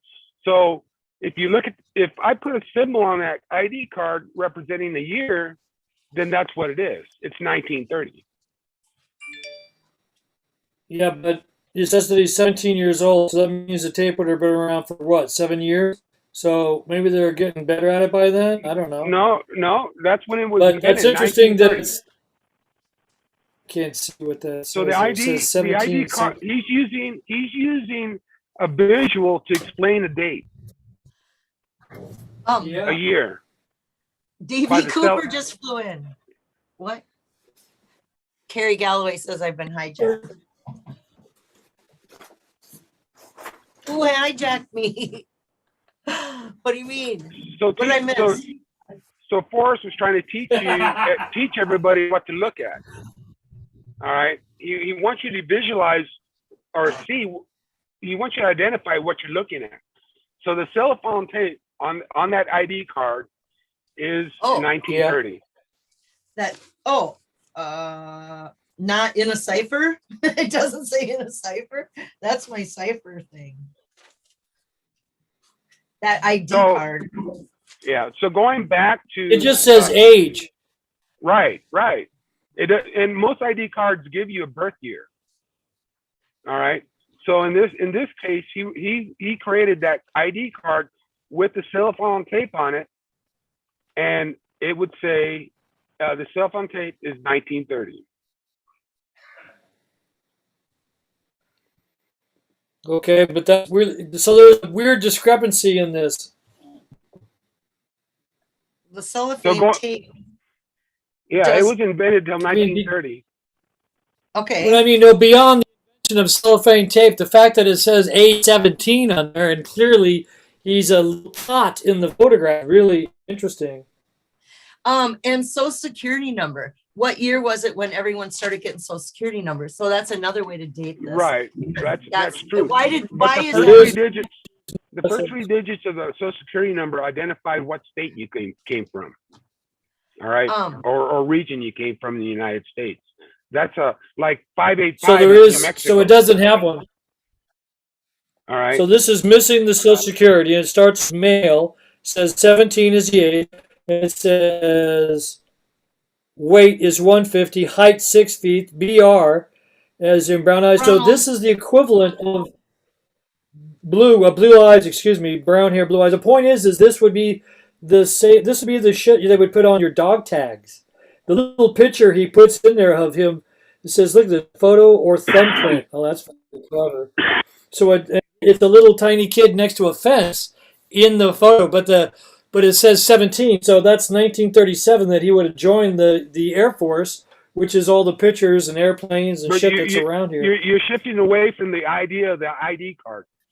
Yeah, that's way off the page. He's taking you off the ID card. But that's what it says on the ID card. What do you mean? That's what you don't want to read that. You want to read what the cell phone tape is all about. It's not the ID card. It's telling you 1930. It's staring you right in the face. Well, while I don't disagree that cellophane was invented on that date, I think it's very interesting that the picture. Do you see the picture, Susie, of the little kid in the photo on the ID card? So it's my mouth open thinking, how in the hell does Eugene look at this and go, oh, let's see when cellophane tape was invented. Obviously, it's 1930. I mean, come on. It's like, oh my God. But I mean, Susie, don't you think it's weird that the picture of the kid is that he looks like he's about, I don't know, how old do you think the kid is in that picture? 10 years old, 8 years old? Oh, I don't know, 6 or 7. I'm terrible. 6 or 7. Now look at the age. 5, it says 6. Yeah. So we'll call it 6 as a middle, and then look at the age. It says 17. Or does that say I7 instead of 17? Does that say I7? It says male, and it says 17. Then it says 150 and 6 feet tall. You know he's not 6 feet tall. But the letter I and the number 1. And the letter L are all the same things on a typewriter. Right. Is what I'm saying. Yeah. Right. So what I'm saying could be I7 or it could be L. But I think you found something that I was attributed to. Do you know what attributed is? That's a tribute. That cellophane tape is something that he came up with to identify a year on that ID card. It's not any. So attributed art, you know what attributed art is? Attributed art is something that's unique to the individual. It's almost like a license. All right. It's called a licensing of art. So he created that ID card so you can focus what's inside, but not really what he's trying to tell you is I want you to understand what I'm showing you. And he's telling you in the way of attributed art is to look at that cellophane tape. But everybody's just gonna blow it off because he's throwing you a hand grenade, but nothing's sticking. Nothing's sticking. So that's just my opinion, you know. And so, but let's go back to One Horse Land and Cow Company. The picture of Forrest sitting with the vase in his lap, and he has all his collections around him. Remember that picture? I got a good one for that one. All right, so you have to look at that picture. He's telling you something in that picture. There's 2 paintings on that wall. All right. Oh, I thought you meant this one. No, the one on his website. Oh. Already that's you just launched off the page of the book. Right, the picture's still out there, and so if you look at that photograph of Forrest with all his stuff around him, yeah, that's telling you that's where it ends. All right there. So he's already collected all this stuff, but he's telling you with those 2 paintings that that's where you start. The Sharp painting and the Moran painting. Those 2 paintings. Those 2 paintings were very dear to Forrest, and they sat in his house. There's pictures of him, pictures of those paintings in his house. I've got a few of those pictures, especially with Shiloh holding his girlfriend up in his arms between those 2 pictures. It's on. I think it's still on Shiloh's Facebook page. But anyway, those 2 particular paintings are really key to the chase because you have to understand what the chase is all about. The thrill of the chase is all about looking for art. That's what the thrill of the chase means. And David and Gene Thal in the book Once Upon a While, in the preface where he talks about Gene Thal, and because that's why I got that book, the Thrill of the Chase book from Gene Thal, and in that book it says to Gene, who knows the thrill of the chase better than anyone.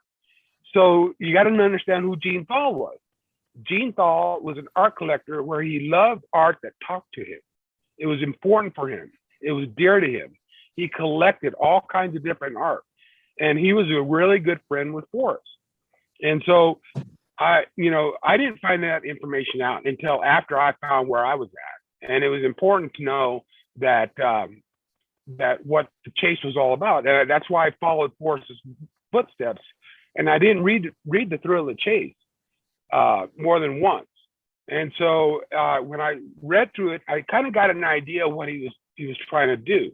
And what he was trying, in my opinion, he was trying to show people there are better things in life, and you can be positive in life. And that's you know what, Eugene, I wanna. Somebody made me think of K-Pro in the chat said there's one very, very important painting. You are right. Exactly right. It says K-Pro in the chat. But you know what that made me think of? When you said you were looking for a forest rainbow, do you know about the, I'm going to let 5 Leaf in. Do you know about the painting by Eric Sloan that is a rainbow over Taos? right. The rainbow lands in Taos is right. So Eric Sloan was a painter, right? So yes, and an author, and an illustrator, and those things that Eric produced were important to Forrest, and because Forrest understood those, and so I think Eric really showed Forrest what to look for, because Eric, he would draw doodles and stuff for Forrest, and Forrest would look at it and says, I don't get it. And then Eric will show him what it means. Just like Forrest now does the doodles for everybody, but it's only his interpretation. Nobody knows exactly what they are. Yeah, So I think he definitely learned that from his friend, making the mhm, doodles for right, everybody. He loved that. But also Eric Sloan painted in the Air and Space Museum, he painted the mural. And right, right. um oh, I got people in the waiting room joining. You want me to That jump belt off? buckle is really cool. I like the belt buckle. Uh joining, he says. Okay. But this is, I have my, I just have, I'm so, I found peace in my solution. I And found, that's what really counts. I mean, if it's what if it makes you feel that, I did it, this is it, I got it, it's mine, then that, then yeah, what yeah. else is there? I mean, That there's that's no, that I'm it still doesn't working matter on. what anyone else thinks of Right, yourself that way. It right. doesn't matter what I think, Yeah, or anybody. I don't know If it brought you, if people been following me since 2013, after my daughter passed away in September. Dude. I was done. I was done looking for the treasure chest. I was about finding the solution.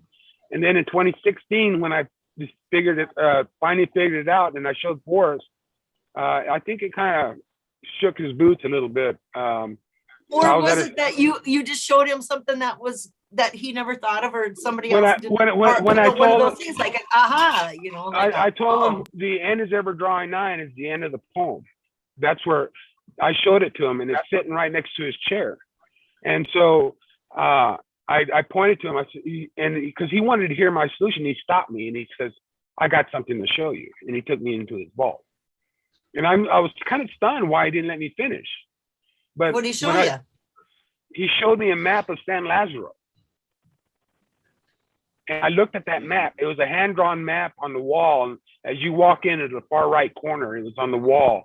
And I And looked what at that. kind of, now what's more interesting to me right there is how each place was described on that map. It's not going to have coordinates, it's not going to have numbers, Right, it's going to have this is Kiva A, Kiva B, or whatever. right, I don't know right. his thing, But but that's a way to describe landmarks that are right. So listen to this. So what happened was he showed me the map. He points to it, and I looked at that map, and there was where the church was.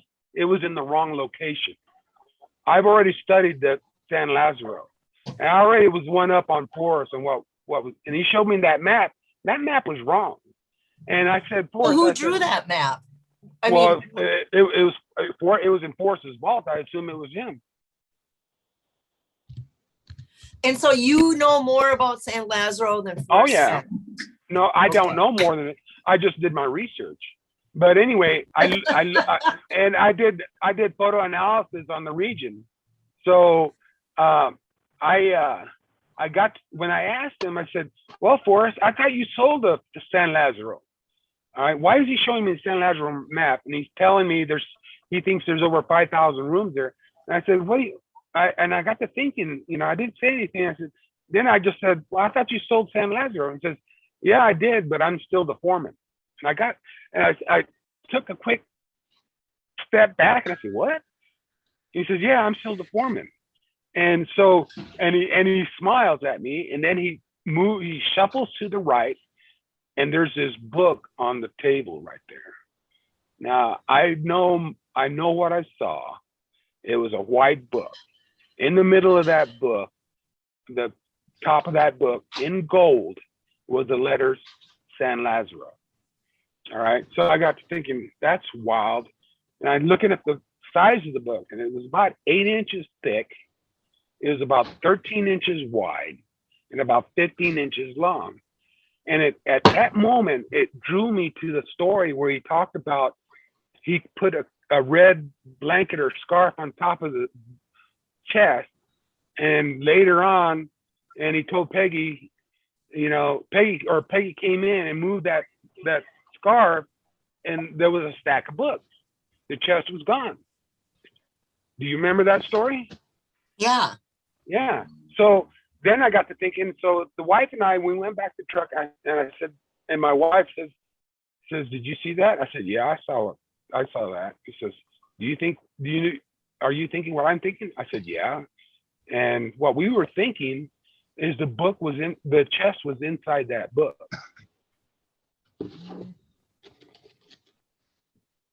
I mean, I really believe the chest was inside that book. Badass. That's badass, dude. Hey, I'm a fan, by the way. I followed you for a while. You're very interesting, man. That's a really neat. That's a really creative thing to. I mean, that's a lot of privilege that you had, that you got to do all that. Well, I was surprised to be invited to his house.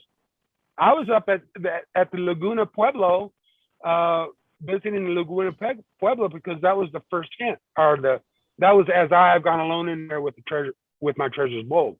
That's the first painting. But anyway, I told him about the Acoma. We went also to the Acoma Pueblo, which is the city of the sky. And it was really interesting. I really loved that place. A lot of history. And I was telling Forrest, I said, yeah, we went to Acoma. I just, I got a story to tell you about that place. But I never had the chance to see him again because I really wanted to hear the story. That's awesome and interesting. But that, go ahead. About Forrest. You know what's neat about Forrest? He told every single person he met a different place. And he had a connection. He found the connection with Eugene. Eugene could talk about art and saw that spark. And Forrest was like, so he grabbed that, and that's what I see it as. Forrest had a way of connecting with people by listening to their cues of what was important to them, or understanding what, was going to make them feel. I think he made everybody feel that way, Yeah. And as we were leaving, I noticed his door knocker on the wall there, and I said, "Hey, that is a really nice piece there." And he says, "Yeah, that's one of my favorites." I thought about what he was saying, but I couldn't make a connection. But as we were walking away, he says, "Hey, by the way, do you have all my books?" I said, "I pretty much have all your books." He says, "Do you have the Gaspard book?" I said, "No, sir, I don't." Hold on. So he goes inside, and he comes back and hands me a Gaspard book. That's awesome. And I gave him a hug. My wife gave him a hug, and we were on our way. And so, before that, he says, "You know what? He goes to me, you need to come back because we need to go get a hot dog." And I thought that was strange. All right. So to me, when he tells you that, and this is I'm just throwing this out there. I have no idea what he's talking. I just thought he knew I was hot on the trail. That I was a hot dog. Hot dog. Okay. So I just whatever. If that all gives you peace and makes you happy, that is good for you. Yeah. But anyways, so the last piece I have to say is that this place I found when I understood the poem. I knew exactly what Forrest wanted. I knew exactly what he wanted. I knew his end of his rainbow. It wasn't he wasn't looking for anybody to find the treasure chest. He was looking for somebody to find his end of his rainbow. Because he already told you, when somebody asked him what 4 elements will affect the treasure, and he said water may do it, earth may do it, fire may do it, but he knew wind will affect it. So we all have a windpipe, which produces wind, and it's the word from the finder of his rainbow will produce the wind that will be given to the children, so they will understand it. Only children will understand it. Okay, I hope you're right. Something wonderful that it has. I've created an S corp. I've got here in Colorado. And I've been waiting. I got some really cool interviews with some people. Everybody's going to be pretty excited. It'd be pretty exciting. Well, that's exciting. I sure can't wait to see what you got then, Eugene. But it like I said, it worked for me. I'm comfortable with it, and being comfortable is a feeling. Contentment. That's our if we can go through life being content, that's our whole goal, huh? And right. And so, if you want to be content, or you want to, just be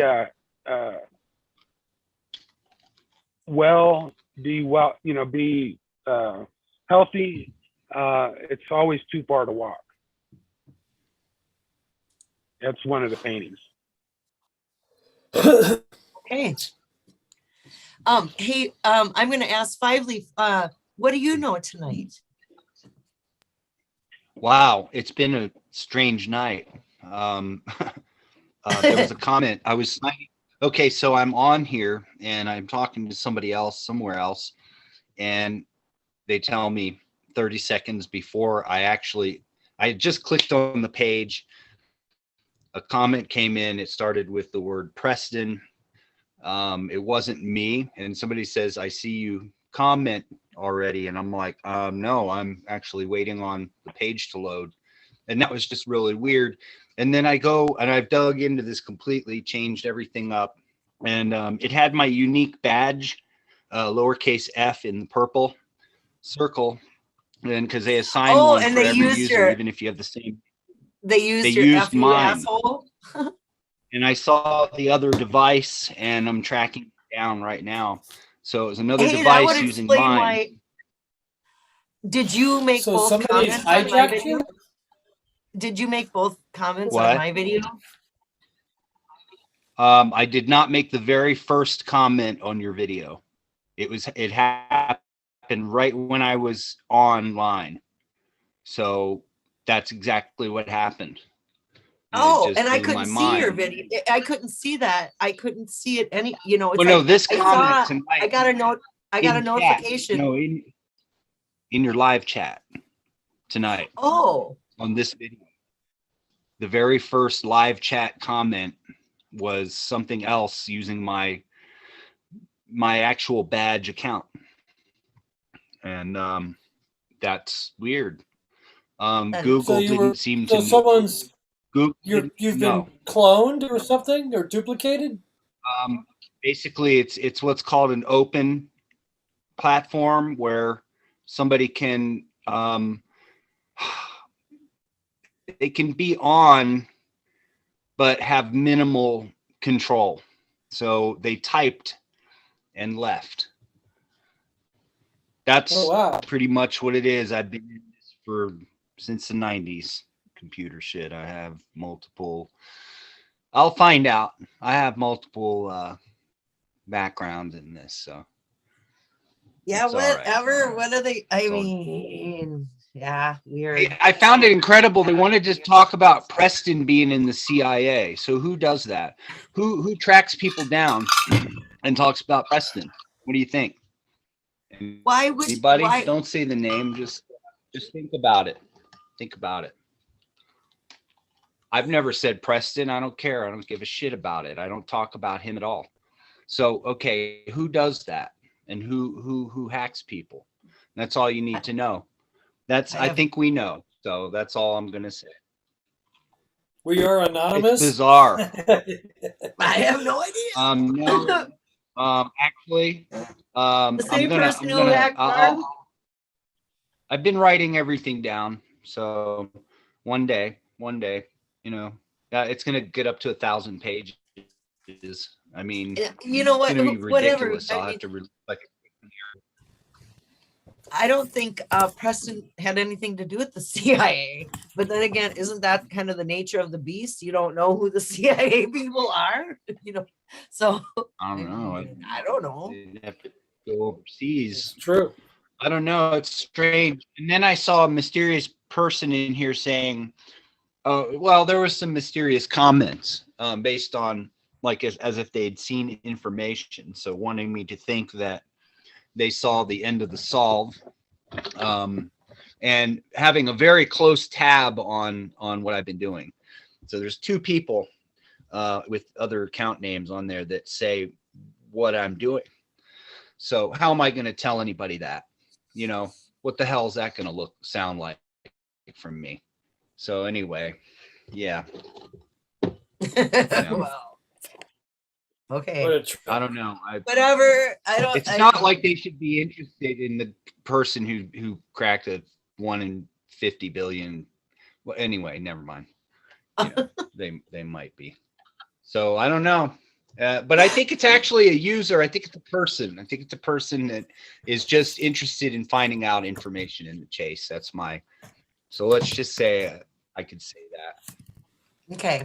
And they should be careful with that. They should be very careful with that because there's multiple ways to screw them over, like without ever, like they don't get it, you know. So that's where I'm at. All right, those guys doing the documentary. Yes, Mark G. I think Mark G. They made it look like they got my solve, as if it's on here, you know. So that's funny, you know.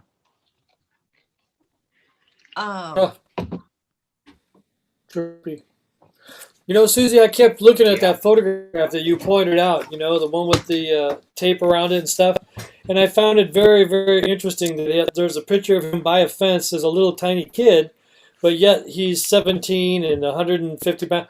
So I started looking at that number 17, and you know, is there any other pictures of by the fence? Page 144, his father is by the fence.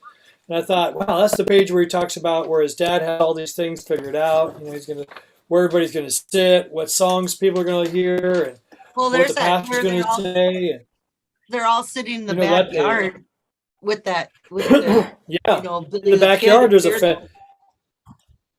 There's many I fences, thought but I maybe don't those think, were. I don't know. To Could me, be yeah, fence, that's but I don't think. besides the tape. I just thought that was an interesting thing to have a thing stand out like that. So to have, you know, I mean, That's it's and his father looks like huge about the same anomaly. age. Forever, you know, that everyone's talked about forever is that photograph, you know, it says it's, and so I always looked at that as like, okay, what about the, you know, the height is 6 feet. What if the height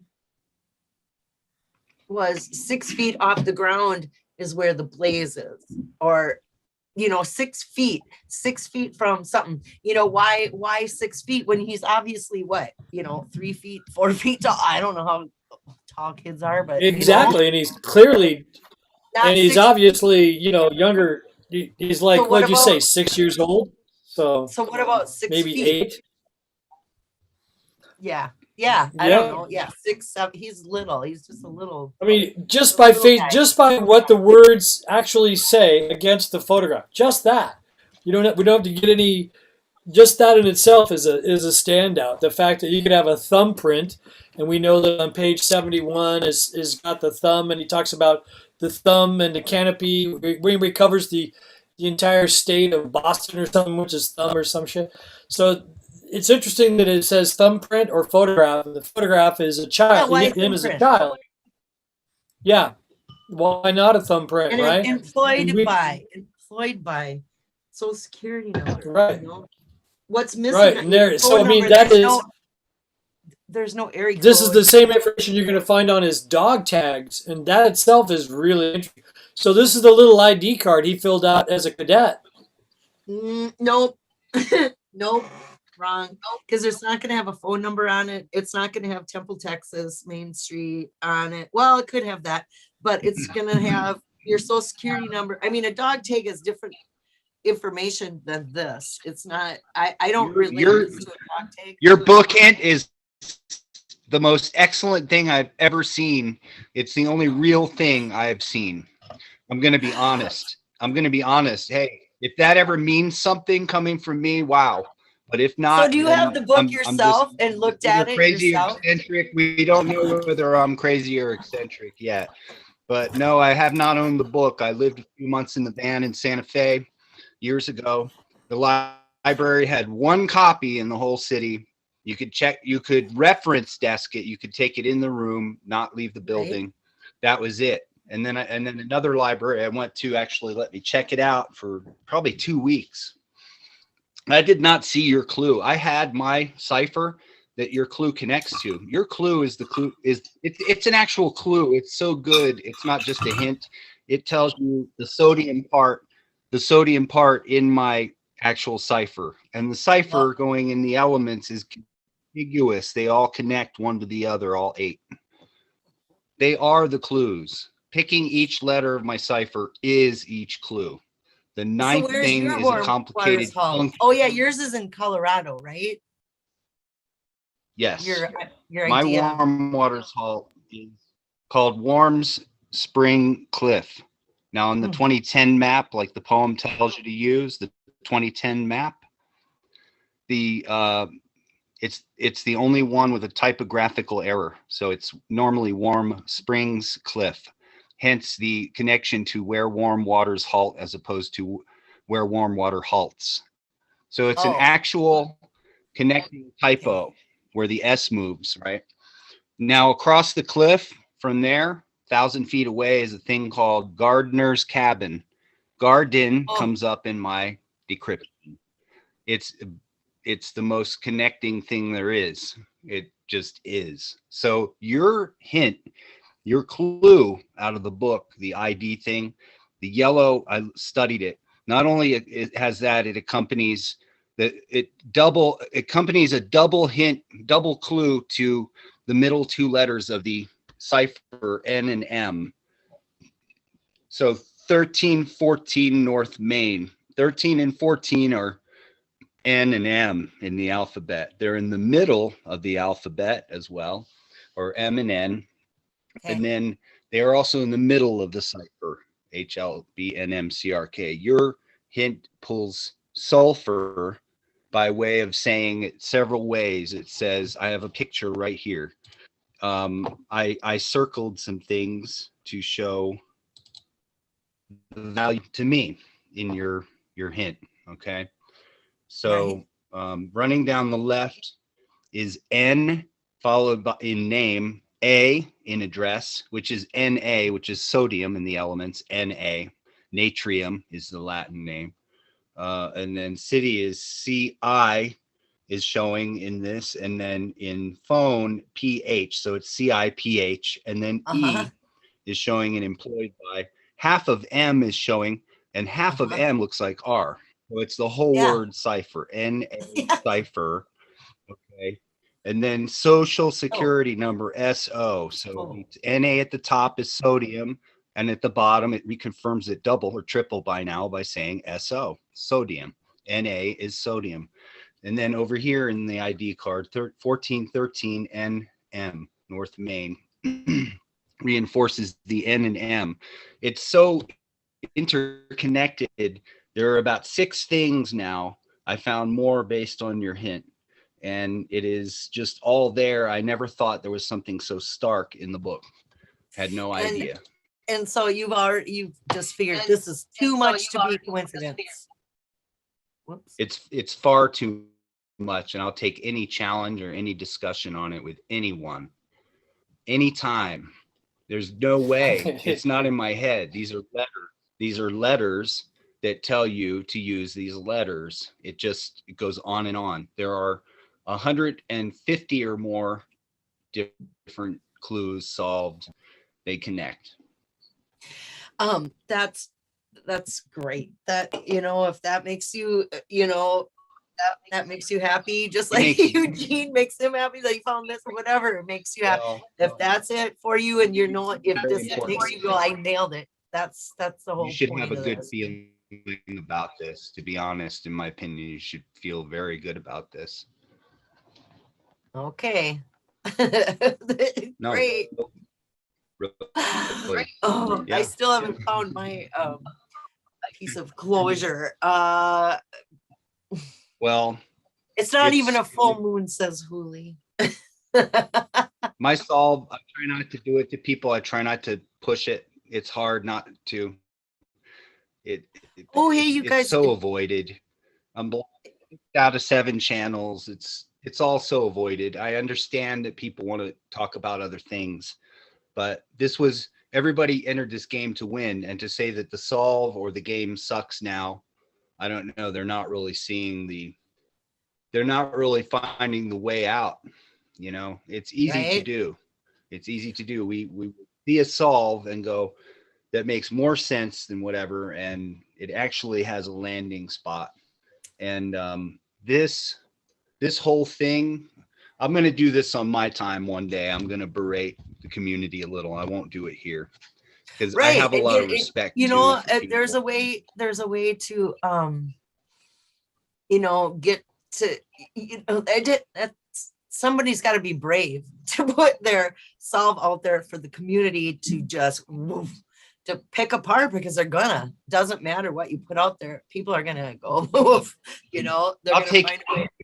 anybody on this, Jack or whoever. I'd love to debate Jack on Wouldn't it solves, be but it great? won't happen. Oof. We did that a year ago, Hey, that or no, it was reminds 6 me, months ago. you guys, this Sunday, 2 days from now, I'm gonna be on Bear Looks for Stuff. I'm going on with Bear, and he's his solve, what he's working on is in Montana, and I can go right on board with him on Montana too, you know. So anyway, so this Sunday it's 8 p.m. Central on Bear Looks for Stuff. I'll make a little video and put it out there so everybody knows, because it's on his channel. But so he's got a whole, you know, he wants to go back, boots on the ground, and wants to figure out a place, you know, the same thing. He's got a place, but you know, I don't Well, know. there's He's just no like, money available out there for this. The gold's not out there.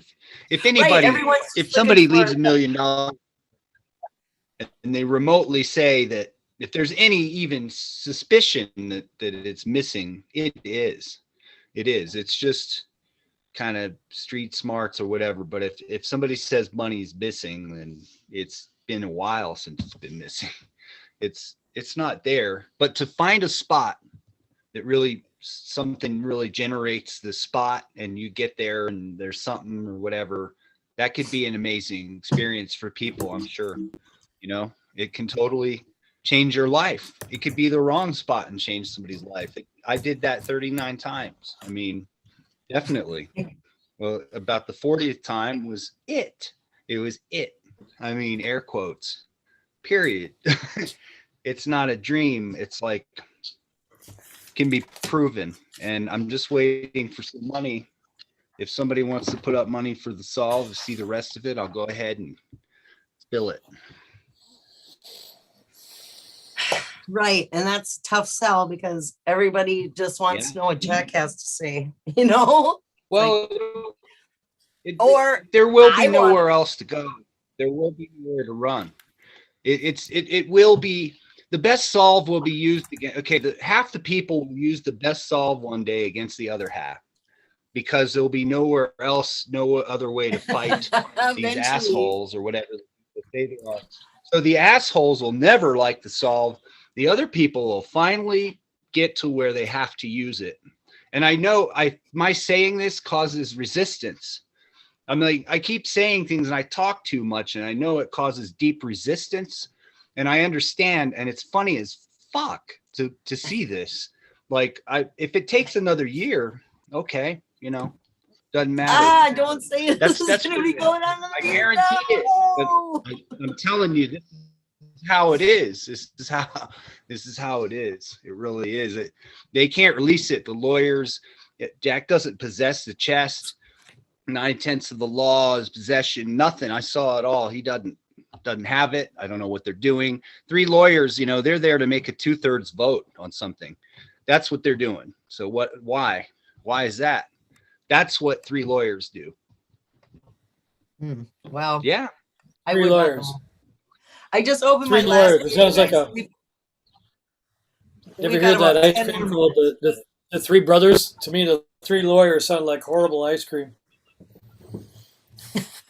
It's a joke. Yeah. So I was curious. I got to go, Susie. So I had a question for you. Do you think the drawings in the book of the fire, or is the blaze? You think it's representative of the blaze? Is the blazing fire that is drawn in the book, is that representational of Which one? the blaze? I mean, which There's one? 2. There's page 40. There's page There's the 42 one, and the Gypsy 71. Magic, and then there's one with the Stout-Hearted Men. There's those 2. Well, I was just talking about just the 2 that were in this book. Yeah, the Right? Stout-Hearted Men chapter, and That's page 71. Gypsy The Magic. other one is Gypsy Magic. right, 42. Right. I was just wondering if those 2 pages, if those flames, if any of that was, do you think those are important pages because they have drawings of fire? And Well, blaze is a critical word. well, at one point, I thought, I'm always trying to like where if this is illustrating some place in the real world in our real time now. I used the Gypsy Magic as a RV park, a caravan park, right? As Okay. a landmark. And I used the Stout Hearted Men as a Boy Scout camp. That Boy Scout camp right by in Cimarron Canyon in Taos. Okay. So it's an all men's camp that butts up against that cow camp. The cow camp is in the Boy Scout camp that's at the end of America Creek. So all that to me added up to seeing that image that was a place on a map to me, and that was a Boy Scout camp. And seeing and then the first one was they showed all girls, but it wasn't insinuated that the guy was playing the fiddle. There was other, but the girls were all dancing. But anyway, it was more about the caravans driving through the town and parking down by the railroad tracks. To me, it seemed like, oh, I'm looking for a railroad track or a RV park or a campground near a railroad track. Because it's a campsite. There is a campfire. And as is the Stout Hearted Men, there's a campsite, there's a campfire. So that's how I looked at those images anyway. So it was important. It was relevant. The fires, all of that. Those pages meant something. I interpret it as camps. It was a camp. Okay. And so that's a geographic location that you can put on a map. A campsite, a camp. Right. So that's how I looked at it, and not word... as I didn't see it as the blaze. My blaze is going to be on lightning. The Lewis and Clark. It goes with look quickly down, and lightning, and the matches, and the everything. So I'm thinking that the blaze to me is going to be in that chapter, the Lewis and Clark chapter, the map chapter. But what do I know? I don't know anything. I'm just using my imagination here. And right. I just thought because he said blaze and there was drawings of blaze, that would be like a thing to look at. Those would be pages that would stand out. I think I did use it. It just how do you use it? Like I'm using it as a campground. I used it, but as a campground. So and you're using it as something else, and we're looking at the same thing, so it's all a matter of interpretation. Exactly. This whole thing, that's the whole gist of it, right? That's the idea. Well, much love to everybody out there, and Redneck, I'm glad you're doing well. It was great seeing you, and thanking you for spending your time with us. Huli and K-Pro and everyone, just wanted to say hi, and thanks again for inspiring me, Susie. You definitely get me to look at the borders and the edges of things. Absolutely. And thank you for inspiring a $42 chat. Hey, if nothing else, I'm a good cheerleader. 42, man. Let's see if we can't get it to 84. If I say 42 times, when somebody give her $42, how about if I just annoy you for 42 minutes? Well, 42. Yeah, okay, enough of that. I'm just kidding. Eric's phone, 80. 80. I know there's 42. Let's get it to 84. Let's check out page 84. How is that relevant to the word 84 on here? Let's just go down that rabbit hole. All right, so there you go. That should annoy somebody. What page is that? What page is that ID? It's on the front. What page is 84 on? I love it. On the front. It's on both ends. It's on both ends. Is what the ID is in the inner flaps. The inner flap and the outer flap. Mm-hmm. It's the very first page and the very last page. Awesome. No numbers. It's pretty cool. No. It's like another thing. I saw somebody say on a site that they were talking about somebody's book, and the name. And they were looking at they read the whole book many times and did all this stuff. And I noticed one letter was different. I was replaced for an E in the name of Wetherill versus Wetherill. And I said, well, it's the difference between saying there'll. The wrong spelling looked like there'll be, there'll with no thing. And I'm like, well, it's simple. It hooks to what I'm doing. You didn't have to read the whole book. Finn designed it as an overall title or name, just that. And you don't go looking all underneath of it. It's like right there. They're all straightforward. They're all right in the front of what he's saying. All these different things are right in the front. And okay, I'm getting spammed in chat. What's happening? Hey, Five Leaf. It's because I'm talking real shit.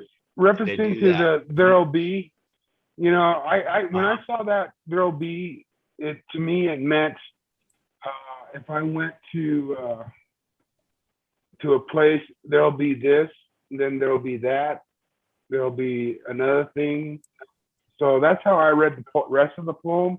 I was looking for those things, and so I was trying to separate the poem to see what were those things, and I just kept walking, and I started looking at things, and I said, well, there's that one, there's this one, so there'll be no. You want to know what there'll be? Well, yeah, hold on. You want to know what? Oh, I know. Hold on. So there'll be no paddle up your creek. There'll be, if you've been wise and found in place, there'll be, but tarry scat with marble gaze, just take the chance and go in peace. There'll be, so why must I go and leave my trove for all to seek? There'll be, if you are brave and in the wood, there'll be, I give you title to the gold. Those are the things I found. Okay. Let me simplify you guys, real quick know what? on that. There's somebody who has really gone crazy in the chat, and they keep coming on. Yeah, they're cuckoo because I'm talking. Yeah, so you guys, I'm going to go ahead and end it here. They ruined. I got it. I know, but they keep coming back under different accounts, so this is not going to stop. Yeah, okay. So we're going to go ahead and end this for tonight. But I appreciate LB is in the cipher. LB is in the cipher. I just didn't know that. All right. Well, I appreciate for bringing this show on. I appreciate you. It was a bizarre night. It was badass. Wow. I appreciate it. Thank you both. And yep, and I will see you guys again soon. Hey, tune in to Bear's channel Sunday night. I'll be there live. And so Bear looks for stuff. Who knows what we'll come up with, but that's at 8 p.m. Central Time on Sunday night.